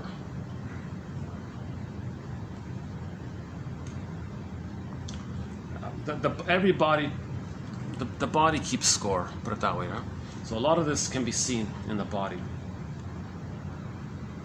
I saw one episode recently of the Family Feud show. There was a family from, I guess it was South Africa, and the lead lady there, the first person on the family side, she was very relaxed. She had a very joyful, calm expression. And I thought, wow, that's what it's about. She's got it. I think she maintained the joy. She has the golden ball. And I noticed the host there, Mr. Harvey there, he was kind of made a compliment about her. You got a really lovely energy. I don't know what it is. And I noticed that too when I was watching that. And she had that kind of a golden ball. So few people can hold on to the golden ball. So I think she was loved. Yeah, we don't know the full story. I could be wrong, but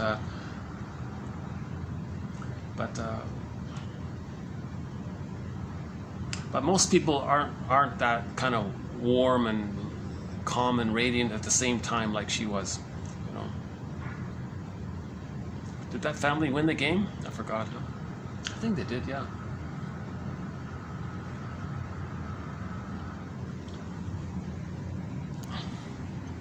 So we all lost our golden ball. Put it that way. 90% of the people in North America lost their golden ball.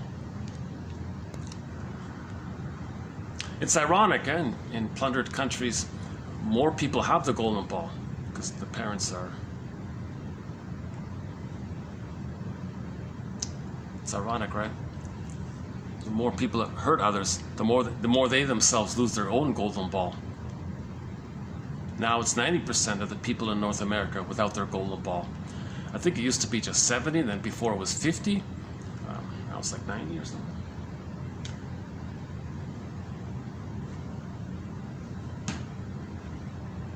So everyone you see is hurting. Everyone you see, almost everyone you see is hurting somehow. They're hiding it. They may, if they're very dismissing, if they have a very avoidant attachment style, don't look at me, or diss you, or give you the cold shoulder, the silent treatment. Okay, they're very afraid of emotional connection. So they're emotionally like a turtle, something like that maybe.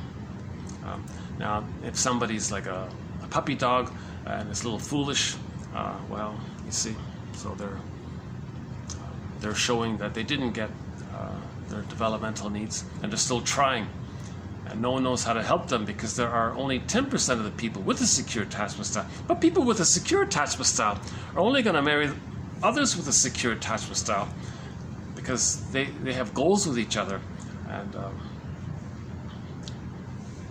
time doesn't collapse with them. They have a sense of time, so they can generate and be creative, and they're both elders. Like the Morrises, maybe, in yesterday's video. Maybe they were a bit like that. Together they wrote that self-help book, and it looked like they had fun together doing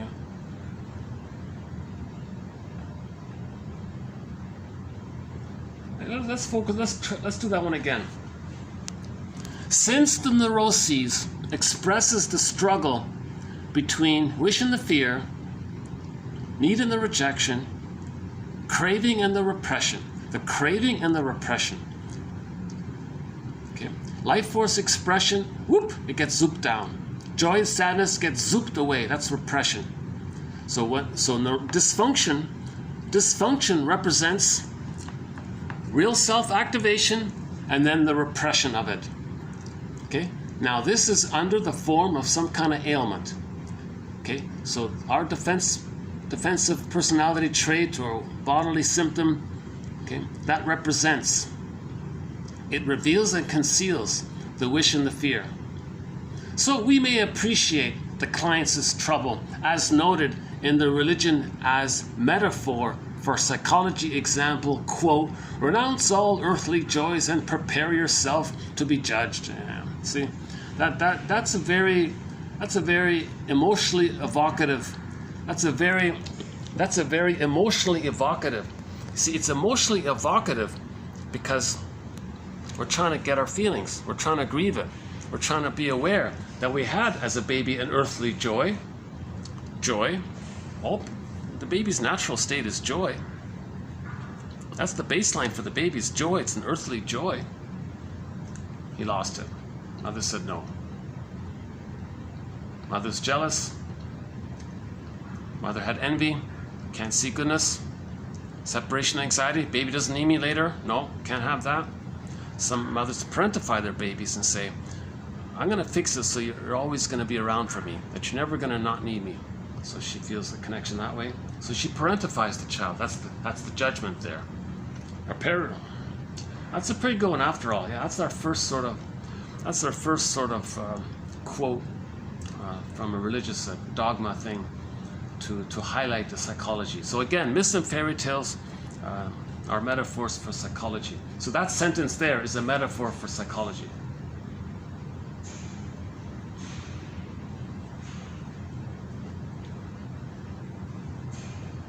Again, dreams are like myths. They're soul stories, right?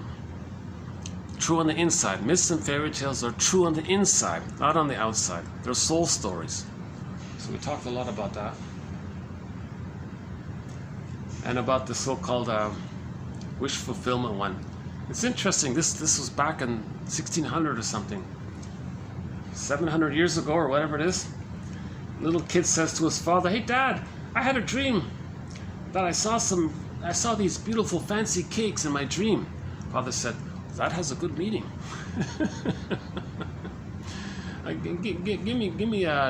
Give me 10 cents or whatever, and I'll interpret the dream for you.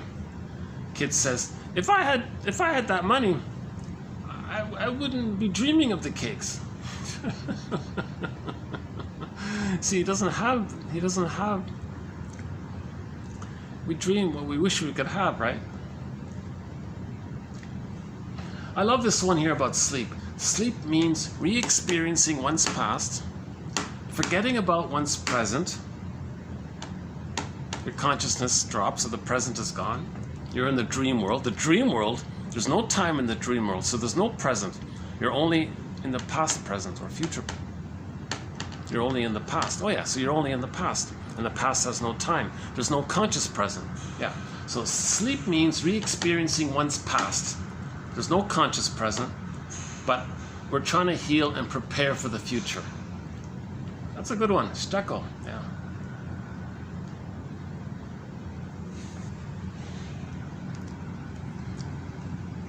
Oh yeah, the ecology one. Okay, let's finish this one here. Oh yeah. Oh, the pollution one. So let's finish this one about the pollution one. In the ecology of self, ecology of the self, right? Feel, need. One can think of the need to maintain a feeling diversity. A feeling diversity. A feeling diversity. That's the golden ball. Right? Yesterday's video, mad, sad, glad, afraid, bad, affection, excitement, etc. In the ecology of the self, in the emotional health of the self, in the emotional health of the self, in the psychological health of the self, one can think of a need to maintain a feeling diversity, a wide range of affect, needed affect, appropriate affect, gratitude, ability to mourn. That's diversity of feeling. We need feeling diversity within our psyche. Just like the biodiversity, just like the biodiversity we think is healthy for our planet. So, we lost our feeling diversity. Our feeling diversity got squelched. So we squelched the biodiversity outwardly to communicate that we lost our feeling diversity. Okay? So we do outwardly, symbolically, to represent and communicate the inwardly from the nursery. That's the trauma. We're trying to reveal the trauma, know the trauma, see the trauma. So we create symbolically what happened, the trauma in the past, symbolically in the present, to see what happened in the nursery. So in the nursery, the baby lost his feeling diversity. His feeling diversity got damaged. The mother squashed his feeling diversity. Okay, joy and sadness gone. Okay, golden ball missing. Feeling diversity's squashed. So later on, people squash the eco-diversity outwardly, the animal diversity outwardly. That's to have the fantasy that if they replay and reenact what happened, they can change the past. It's ridiculous. It's ridiculous. A person can have 20 lifetimes damaging the environment. It's not going to change what happened in the nursery, whereby they wish the mother didn't damage their feeling diversity. It's not going to happen. We must learn to think like, okay, fill in the blank, something in nature. So pick something in nature. A tree, a bird, a sky, a cloud. We must learn to think like a tree. In the words of Aldo Leopold, in an ecosystemic way. So think like a tree, think like a river, think like a leaf, or think like the air. Anything in nature, think like it. Imagine that you can think like it. Think like the blue sky. Think like the gravel. I don't know. Think like, his example was the mountain. Think like the hill or whatever. We must learn to think like fill in the blank, something in nature. In an ecosystemic way, in order to accept our true place in the biotic community. Children of the biosphere, children of the earth, children of the biosphere. A biosphere on which we are as dependent like a baby is to their parents. So we're dependent on the earth. We don't like that because the last time we were dependent on our mother, look what happened. So we're enraged by that. We don't want to be dependent on the earth because the last time we saw goodness and trusted the earth, okay, if the earth's The last time we felt dependent, it was too painful. Dependent on the earth? No way. Control the earth, damage the earth. They don't want to have that sense that they need the earth. You see, again, that's another reason why we don't care about the earth, because as a baby, the earth was the mother, and look what the mother did to us.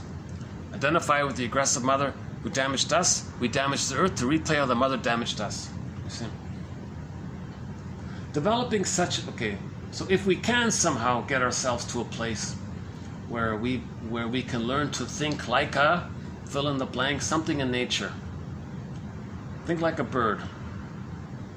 We must learn to think like, what else in nature do we have here? Think like the sun. Think like the branch. Think like the roots of the tree. I don't see too much here at the moment. Think like a frog. Think like the gecko. Think like the cat, the stray cat. We must learn to think like a stray cat. In an ecosystemic way, in order... Oh, the fish, oh my God. Ooh. We must learn to think like the fish. Ooh. Robert Bly would make a strong sound right there. We must learn to think like... So each person can fill in the blank for them. Okay, so pick something in nature and think like that. In an ecosystemic way, in order to accept our true place in the biotic community. We are children of the biosphere, a biosphere on which we are as dependent as an infant is to their parents. And that's the issue. That's the issue. We unconsciously hate our parents, so we hate the planet. We don't want to trust the planet because we couldn't trust the parent. The parent betrayed us, so we hate the earth because we think that parent earth is hurt us, so we hate the earth. So there's the vindictiveness. So there's the vindictiveness and the rage against the earth because we're enraged at the parent. So we want to control the earth, devour the earth, possess the earth, control the earth, right? Because that's what the baby wanted to do with the breast that was shaming him. Okay, back up again. We must learn to think like something in nature. In the words of Aldo Leopold, in an ecosystemic way, in order to accept our true place in the biotic community. Children of the biosphere. We're children of the whole eco-biosphere. We're children of this. A biosphere on which we are as dependent as an infant to their parents. That's the issue. See, the moment he says that, that's the issue here. I'll play Kristen Wilson's speech. She says the similar thing, Kristen Wilson. See, let's end up with Kristen Wilson. Developing such an ethic requires a work of culture. A work of culture. Our artists. Okay, we need musicians and artists and cultural leaders and philosophers and shrinks. It's okay. Developing such an ethic requires a work of culture. That's what culture is for.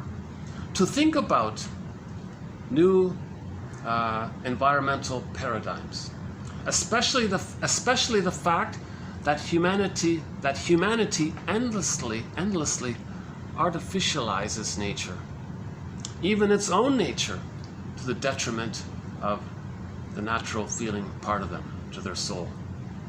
So now people are trying to control things. They're going to make things artificial. Some people make their bodies artificial. I think that's a sad thing about that. You see advertisements all around about this.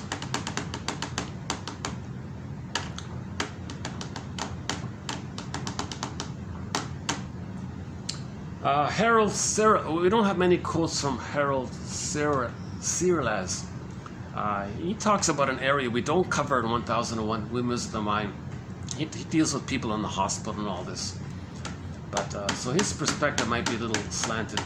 But he said, quote, according to this person here, polluting the earth, according to Harold Sirlas, is an unconscious act designed to foreclose the future for our progeny, whom we unconsciously envy. So there's the Laius complex. Okay. So a lot of people are envious at the idea that the younger generation can have something good. They're very envious at it. No way. They hate that. So there's sibling rivalries, the sibling issue. Okay, if they had a brother and a sister, and they hated that the one child got something, one child was the favorite child, and they hated that, and they project their brother onto the planet. And so, what? The planet, the future generation, like my brother? No way. I'm going to deprive my brother. Future generations is my brother, because they're enraged at that what happened in the nursery. So somebody said, only children, maybe sometimes they're too responsible and all that. And maybe sometimes they don't have good social skills because they didn't have the banter with the siblings. But somebody was saying maybe a lot of good leaders are only children in that area. The only child. Okay, last one here. What about the concept of ecology in the therapy session? He says here, the quality of psychotherapeutic ecology, meaning the space, the room, the ritual, the place of the therapy session, the timing, the regular timing, the presence and attitude and compassionate neutrality of the therapist. These three things here, that's a kind of ecology, makes an equally important, if not more important, contribution to working with so-called difficult clients.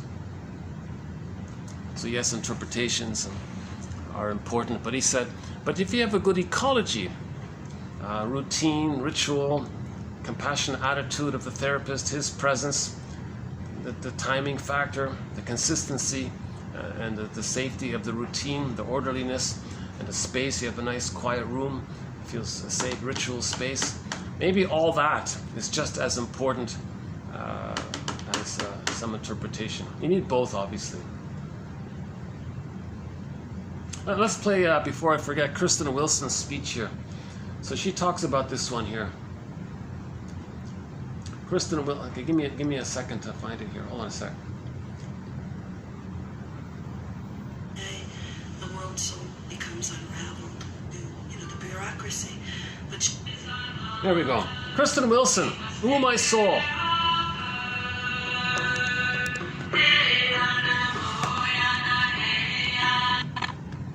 Uh-oh.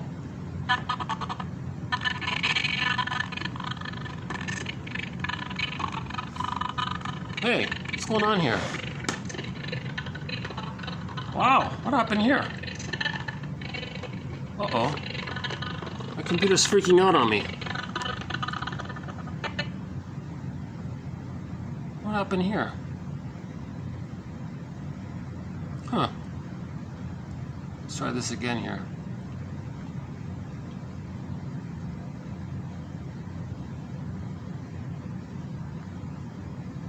Oh.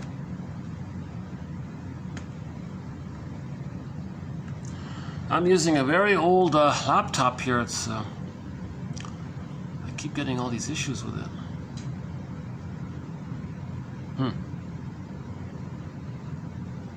I'm not getting anything. What about a song? Whoa! What's going on here?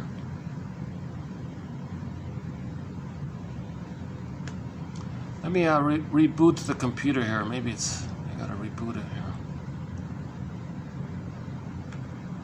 Oh, sorry, but give me 2 or 3 minutes to sort this out here, and we'll get back to Kristen Wilson. Hang on, computer. Hang in there. Hang in there. Let's just restart this.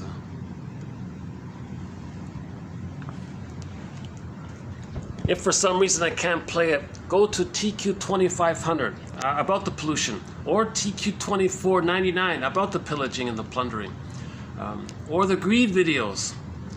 It ends in 2489, and any of the 7 videos prior to that one.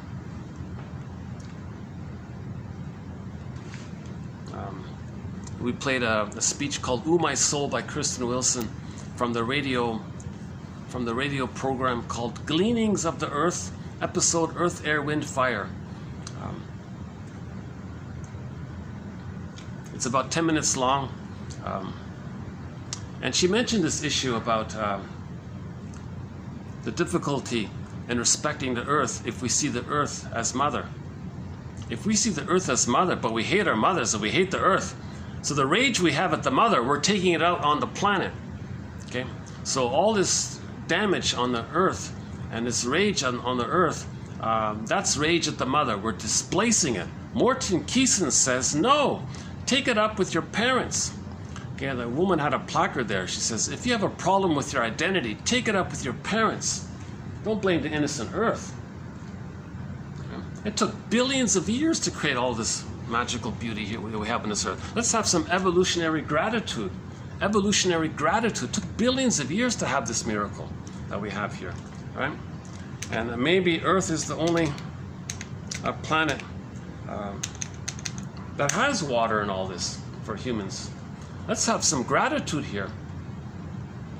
Let's try this again. In the last video, evolutionary gratitude. Oh my God, what's going on here? It's not playing any audio. Wow. Oh, my computer's crashing on me here.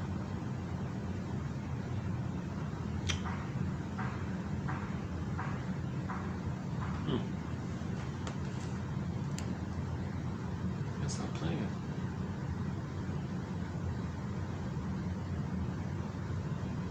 Wow. What happened here?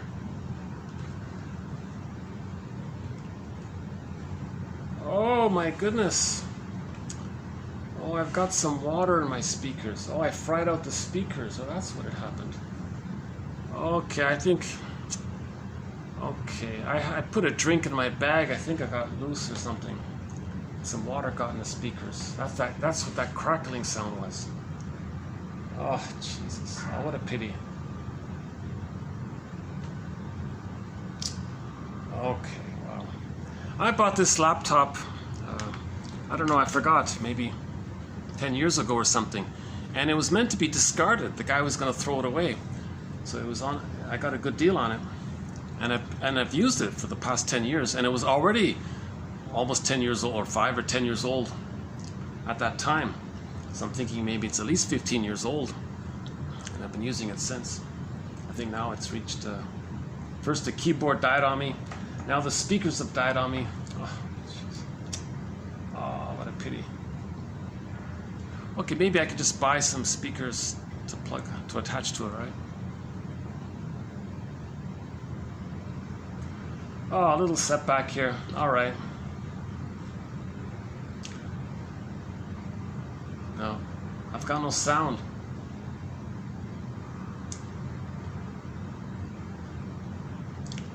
Well, in the speech, she said that she saw on the bumper stickers of cars, love your mother, and it was a planet Earth, like love your mother, and the Earth is the mother. And she said, forget it, forget it. You can't call the Earth Mother Earth, and love your mother Earth. Forget it. People hate their mothers, right? It's not going to work. So she made it. She said, okay, how about we do this? If that's not going to work, let's call the Earth Father Planet. It might not be nice to do what we're doing to Mother Earth, but if you do that to Father Planet's going to get very angry at you. That's ridiculous. It's not going to work. Someone said, why don't you treat the Earth? Imagine it like the person you love, like your boyfriend or girlfriend. Ridiculous. What about your elderly grandmother? Don't you respect and love your elderly grandmother? Don't you want to take care of the earth like you would take care of your elderly grandmother? Not going to work. These things are not going to work. If you project any family member onto the earth, it's not going to work. It only works for 10% of the people in North America, right? So that's what she's saying. Yeah, I'm still buzzing it around in my mind. How did that happen? How did I wreck my speakers?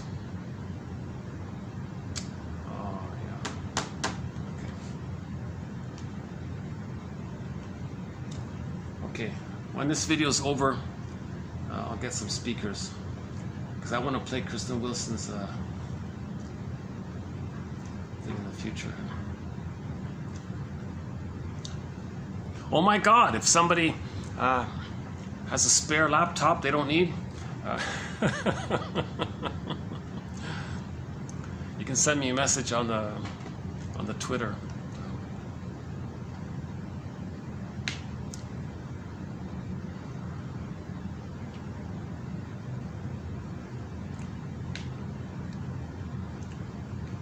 Yeah, if you Google 1001 Windmills of the Mind, you'll see the Twitter account shows up. Yeah, it shows up that way. Oh my God, donations would be an immense source of encouragement and support, literal support. So yeah, if somebody wants to get the collection of 1001 Windmills of the Mind, or wants to help your poor compiler here, yeah. Well, if somebody wants the collection of 1001 Windmills of the Mind, 10,000 quotes from psychoanalysis, the best quotes, I think, it's a great resource. One can have the complete file. It's a great deal for the price of a cookie, basically. The website is www.buymeacoffee.com/psychoanalysis. $5 Canadian. That's a huge bargain. But to get really interested in psychoanalysis, I think maybe the best place to start is to get the comic Psychoanalysis. Dark Horse Publishing.com. In the search engine there, type in psychoanalysis. They've digitized the comic. The 1955 comic Psychoanalysis has been digitized. Okay, they only put out 4 issues, but it's a great introduction to psychoanalysis. So they have 3 clients there, and over the course of 12 therapy sessions for the whole thing, the whole run, they manage to teach a lot. Emotional eating, repetition, compulsion, transference, unconscious skills, self-defeating behavior, family systems therapy, trying to save the mother, protect the mother, that issue there, loyalty to the mother, feeling guilt. They teach a lot of psychoanalysis in that brief comic. And then if somebody wants a good collection of quotes from psychoanalysis, I think 1001 Windmills of the Mind is an excellent offering.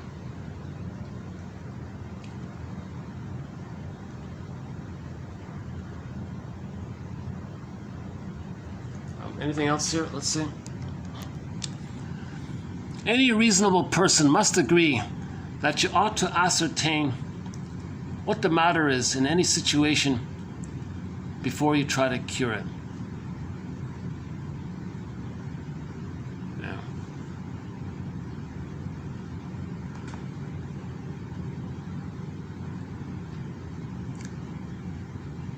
I have examined you thoroughly. I know that no organic disease stands between you and recovery. See, it's psychological, 99% psychological. Right. And sometimes our psychology overstimulates the physiology, and then the physiology creates a physical problem, but the psychology created it. Right? Your repetition compulsion of your fears and your memories and trying to symbolize it. So knowledge can calm down our emotions, right? Don't forget you're a mental second wind.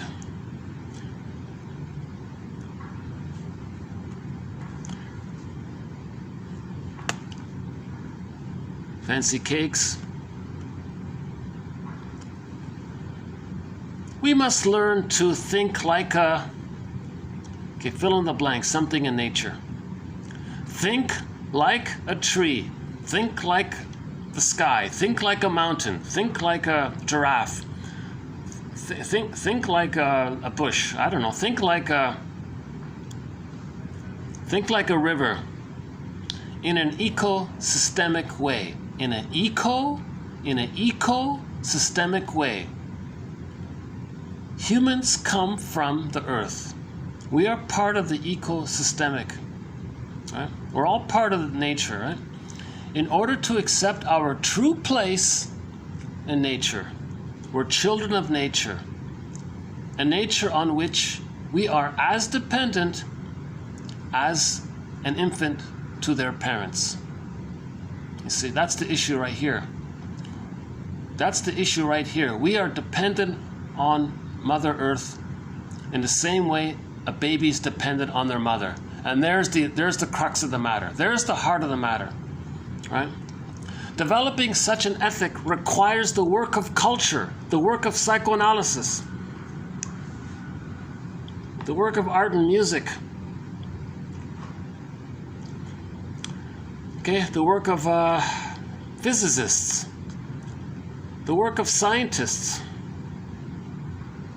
the work of true statesmen, to think about new paradigms, especially because people nowadays are, afraid of something natural. We're making things too artificial.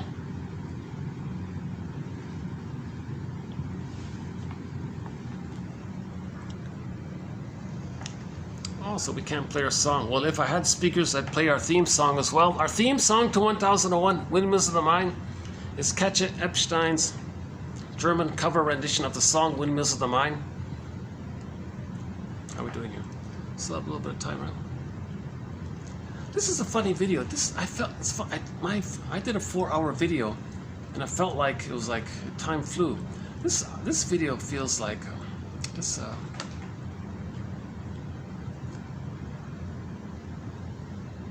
It's a funny thing about time perception, right? Let's take a little walk around. Hold on a sec.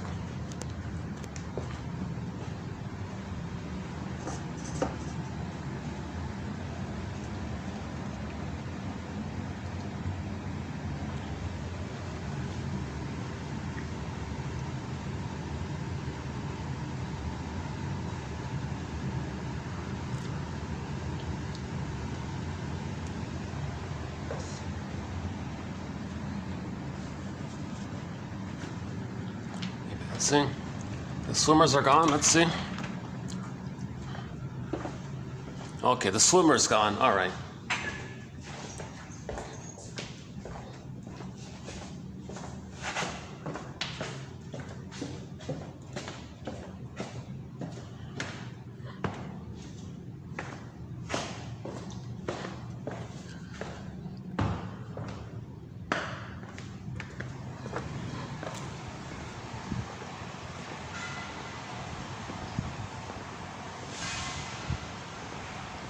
Whoa, that's pretty hot out here.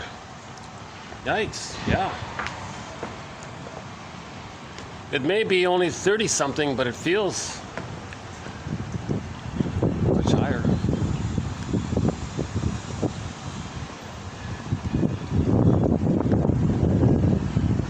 Oh, they're preparing. They got a new staging thing here. Oh, I see. Oh, they're preparing for something big here. Yeah, this is new, huh? This whole staging thing.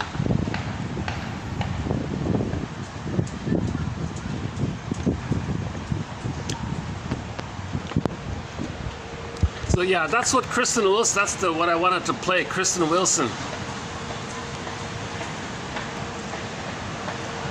Indigenous people say, yeah, love Mother Earth. Nature is our mother. Love our mothers. Indigenous people can do it because indigenous people have the tradition that we normally had, that we all had, where the babies were held and loved. Now there's an aggression around this. A lot of mothers are not offering a secure attachment style to their babies.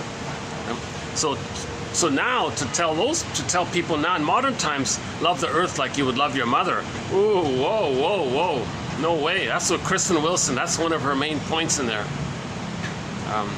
So that's why she was talking about change the environmental reference from Mother Earth to Father Planet. Maybe that'll work. No, it's not going to work. Change it to your girlfriend or boyfriend? No. Your grandparent? No, it's not going to work.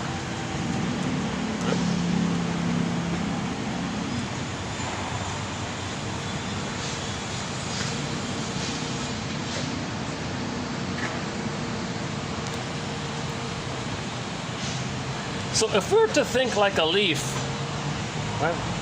if we're to think like a plant, let's say, the plant has an ecology with the soil, the air, and oxygen, right, and everything around it. And there's like a system, a rhythm. Well, the baby has a system and a rhythm and ecology, emotional ecology with the mother. If that gets damaged, we symbolically want to communicate that. So we reenact it. We reenact that damage to stay connected to the mother and for us to know what happened at the same time. How about over here? Let's see. What's this? Get the lighting here. No. Maybe I'll do a video here one time. It's not a bad little spot here.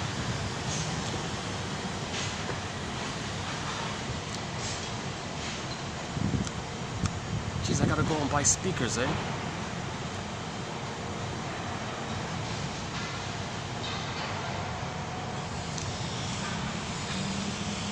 So what's the hardest thing about letting go of my old laptop and maybe finally trying to get a new laptop?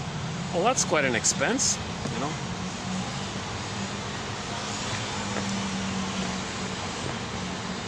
Yeah. Oh, inflation. Yeah. Yeah. Your humble compiler is also feeling the effects of inflation. Yeah, I noticed the prices are going up here where I am here. Just 4 or 5 months ago, something I bought that was only about $5 is now $7 or $8 now, 7 something. Just jumped up like that, just a couple of months. Jesus. See, if people are creating poverty outwardly, that's to reenact how the mothers gave them emotional poverty. If the mothers give their babies emotional poverty, they're going to grow up and give others emotional poverty, thinking that if they replay what happened, they can change what happened. But no, giving others poverty is not going to change what happened in the nursery. It doesn't work. You see? Now, this guy, today's one, this Serles one, that's a tough one, that one, what he said there. About the envy one.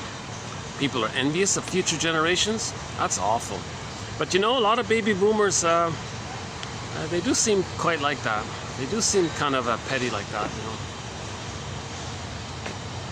Spite and, you know, angry.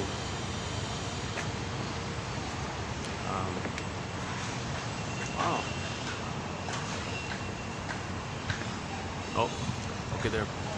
Okay, I guess good timing. They're going to start to prepare for something here. Ah, it's quite a sunny day today, huh?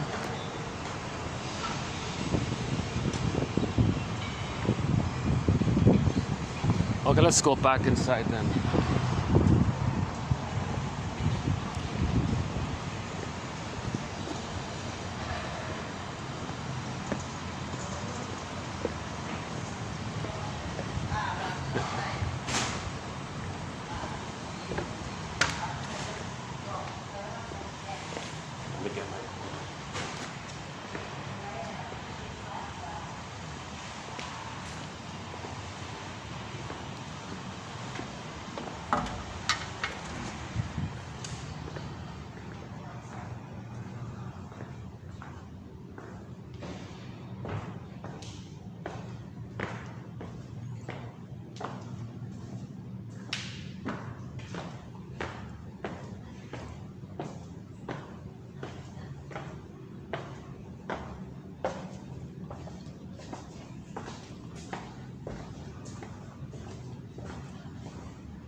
Normally at this time I play songs.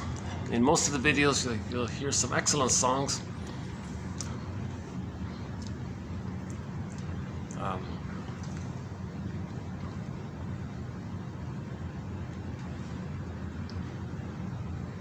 Actually, I had a song lined up for today, didn't I? What was it? Hold on a second. The Hayfield? Oh, yeah! I had a nice song for today. Save it for next time. Is it really? Are my speakers really damaged? Are they really gone? I heard that. We heard that the little crackle, the little sizzle there, and things stuttered, and then it stopped. Right? Maybe I can wash it out or something.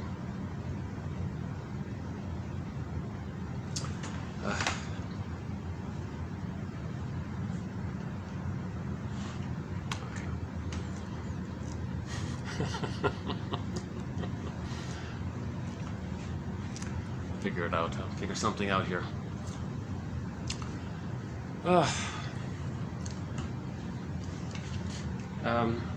Should we dig up the... Oh, here's something we can do. Let's dig up the file 1001 Windmills of the Mind. We've got about 20 minutes left. Let's just randomly pick some quotes.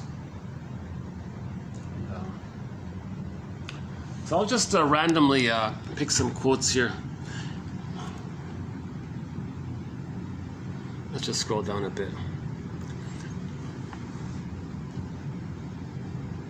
The personality absorbs the conflict first. Only after this sponge is saturated do symptoms and signs appear. Yeah.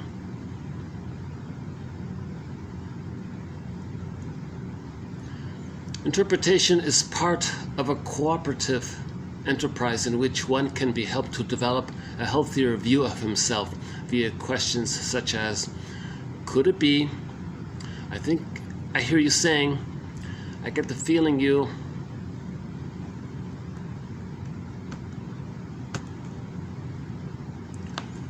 The body bears the relational burden, identifying somatic experiences as emotions and as self and object representations.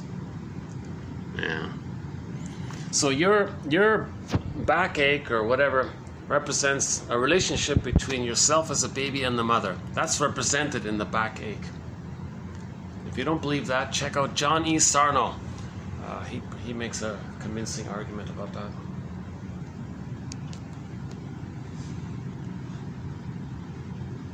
Solipsism, the narcissism of the infant, i.e., the assumption that the external world exists solely to satisfy its wishes, and its failure to appreciate that its objects are persons with their wishes and needs. Yeah. So babies live in a narcissistic, solipsistic world, right?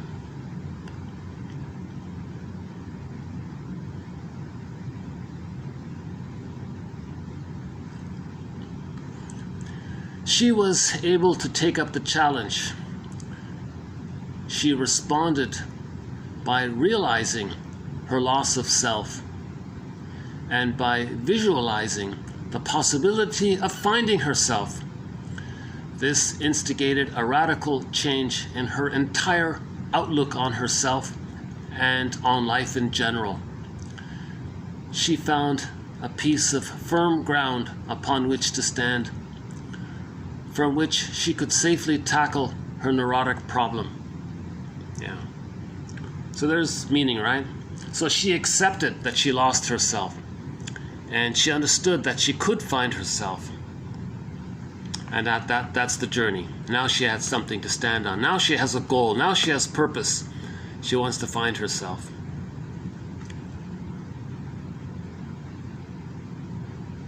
No one can develop freely in this world and find a full life without feeling understood by at least one person. Yeah. Oh yeah, from the movie Spider-Man. I had a professor once who liked to tell his students that there are only 10 different plots in all of fiction. Well, I'm here to tell you that he was wrong. There's only one. Who am I?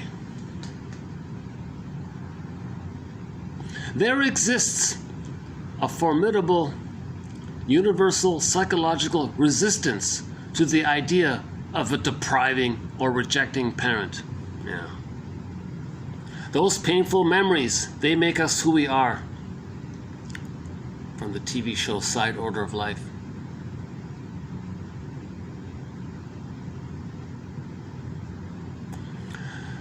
The client began the transference neurosis by projecting onto me the infantile image of an org with the desire and the power to damage. Quote, "What has my mother got to do with all of this? She's dead, leave her in peace." You misunderstand. I was not talking about your real mother, but about the distorted image you built up in your fantasy. That unconscious image must be the model of your repetitiveness. Yeah. So the baby doesn't create an accurate image of his mother as a person. The baby distorts the breast image and creates an org. Yeah. And that's what's going on, the image. That image is a symbol for his own feelings, it's projected onto the mother.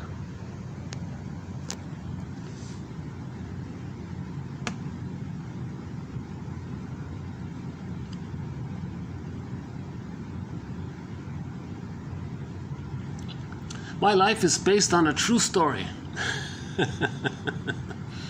What the imposter really wants is not love at all. He wants proof that he can inspire love and confidence to restore his narcissism. Yeah.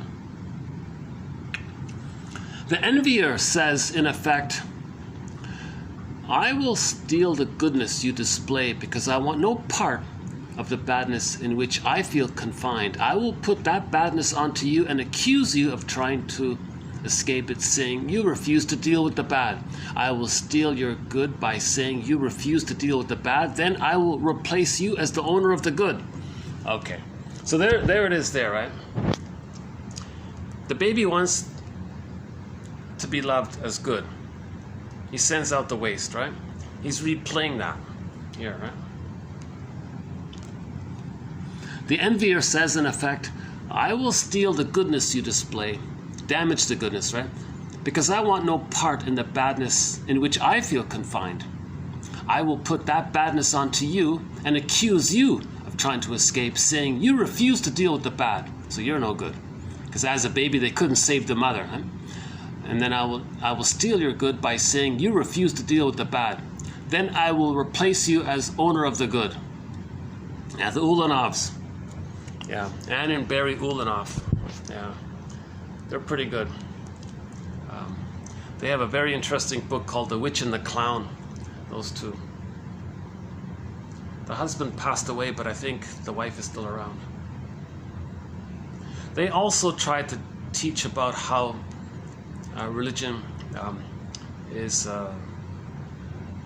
like a dream catalog of myths and fairy tales and how they're symbols for psychology. They also try to teach how myths and fairy tales are metaphors for psychology.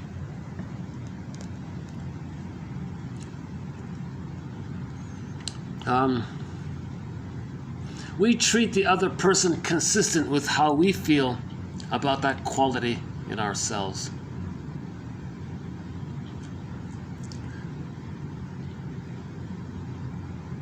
Oh yeah, Merriam Woodman. As consciousness develops, the body will act as a donkey for only so long. Yeah.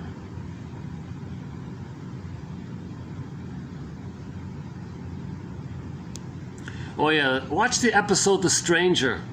Yeah. So go to the 1963-64 TV series called The Richard Boone Show.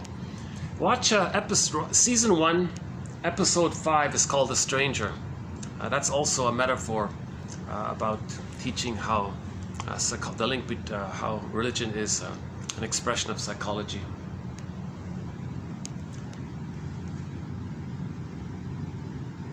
Man will only become better when you make him see what he's like.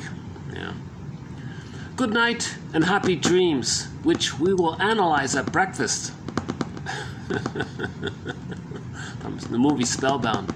Psychoanalysis always looks for the egg in a basket that has been lost. That's one of our key quotes here. Psychoanalysis always looks for the egg in a basket that has been lost.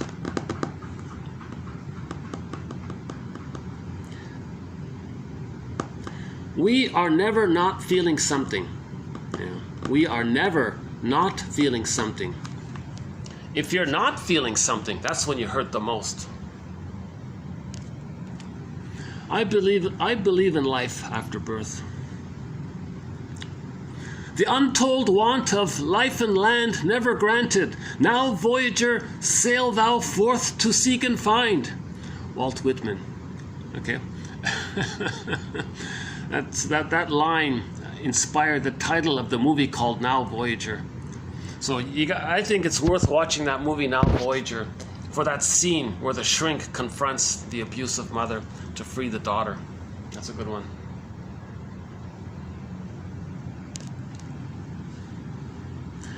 Being able to see yourself as a child who had no possible way of coping emotionally with trauma is the beginning of healing. Yeah, Roger Gould from his book Shrink Yourself. That's a good one there. In the traumatic moment, the child cannot assimilate events in narrative memory and may intensify attachment.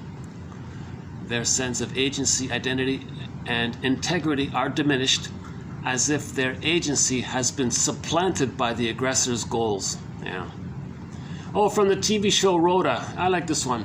We are all alike, yet each and every one of us is special.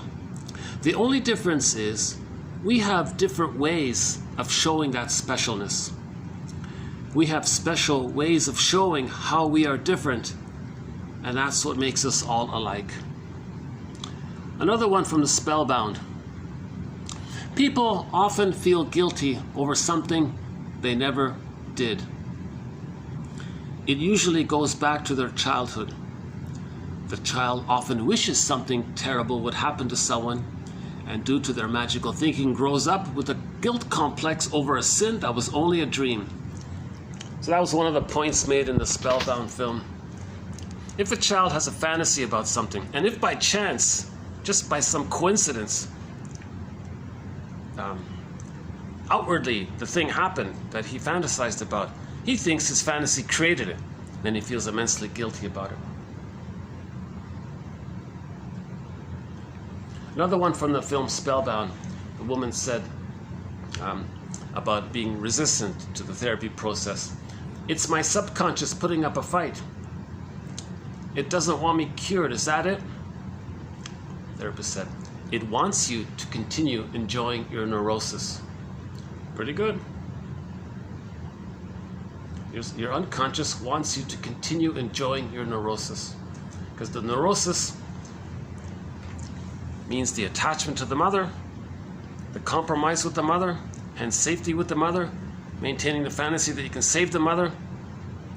That's the neurosis. And there's a resistance to healing that because you're going to separate from the mother.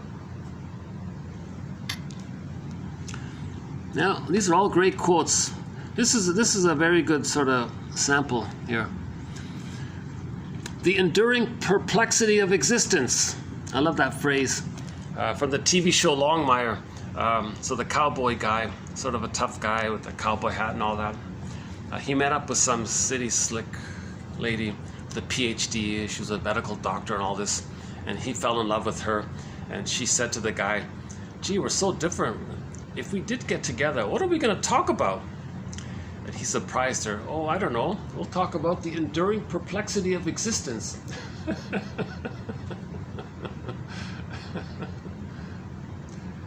Elvin Semrad. He has some good liners. Elvin Semrad. Don't you believe what you feel?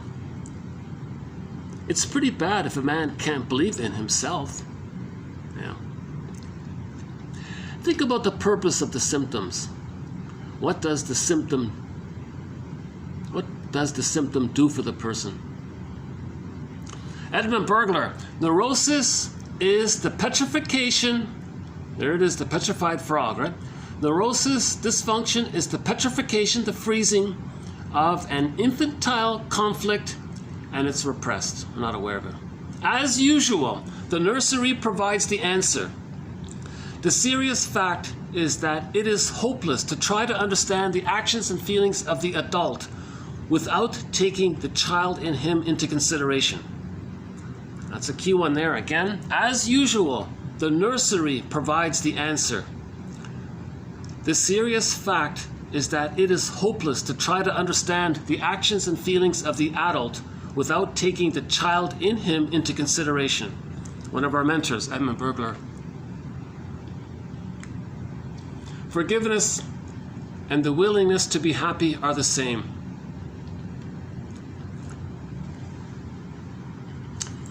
The lamps are different, but the light is the same. Rumi, yeah, that's a good one, right? The lamps are different, but the light is the same.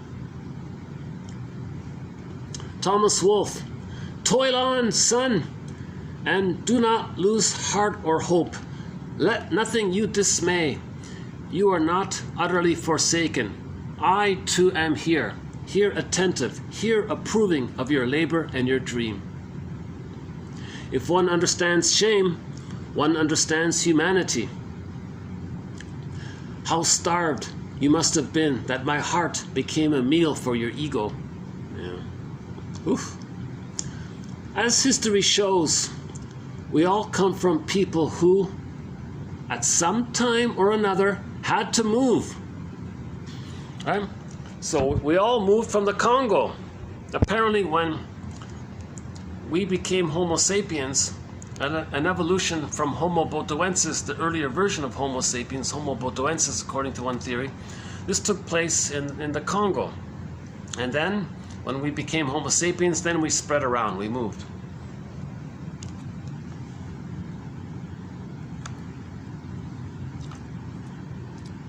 Loss makes artists of us all as we weave new patterns in the fabric of our lives. We can all live like nomads, where I nomad at you and you nomad at me. Nonverbal behavior may be a cue to significant events and trauma from the pre-verbal period.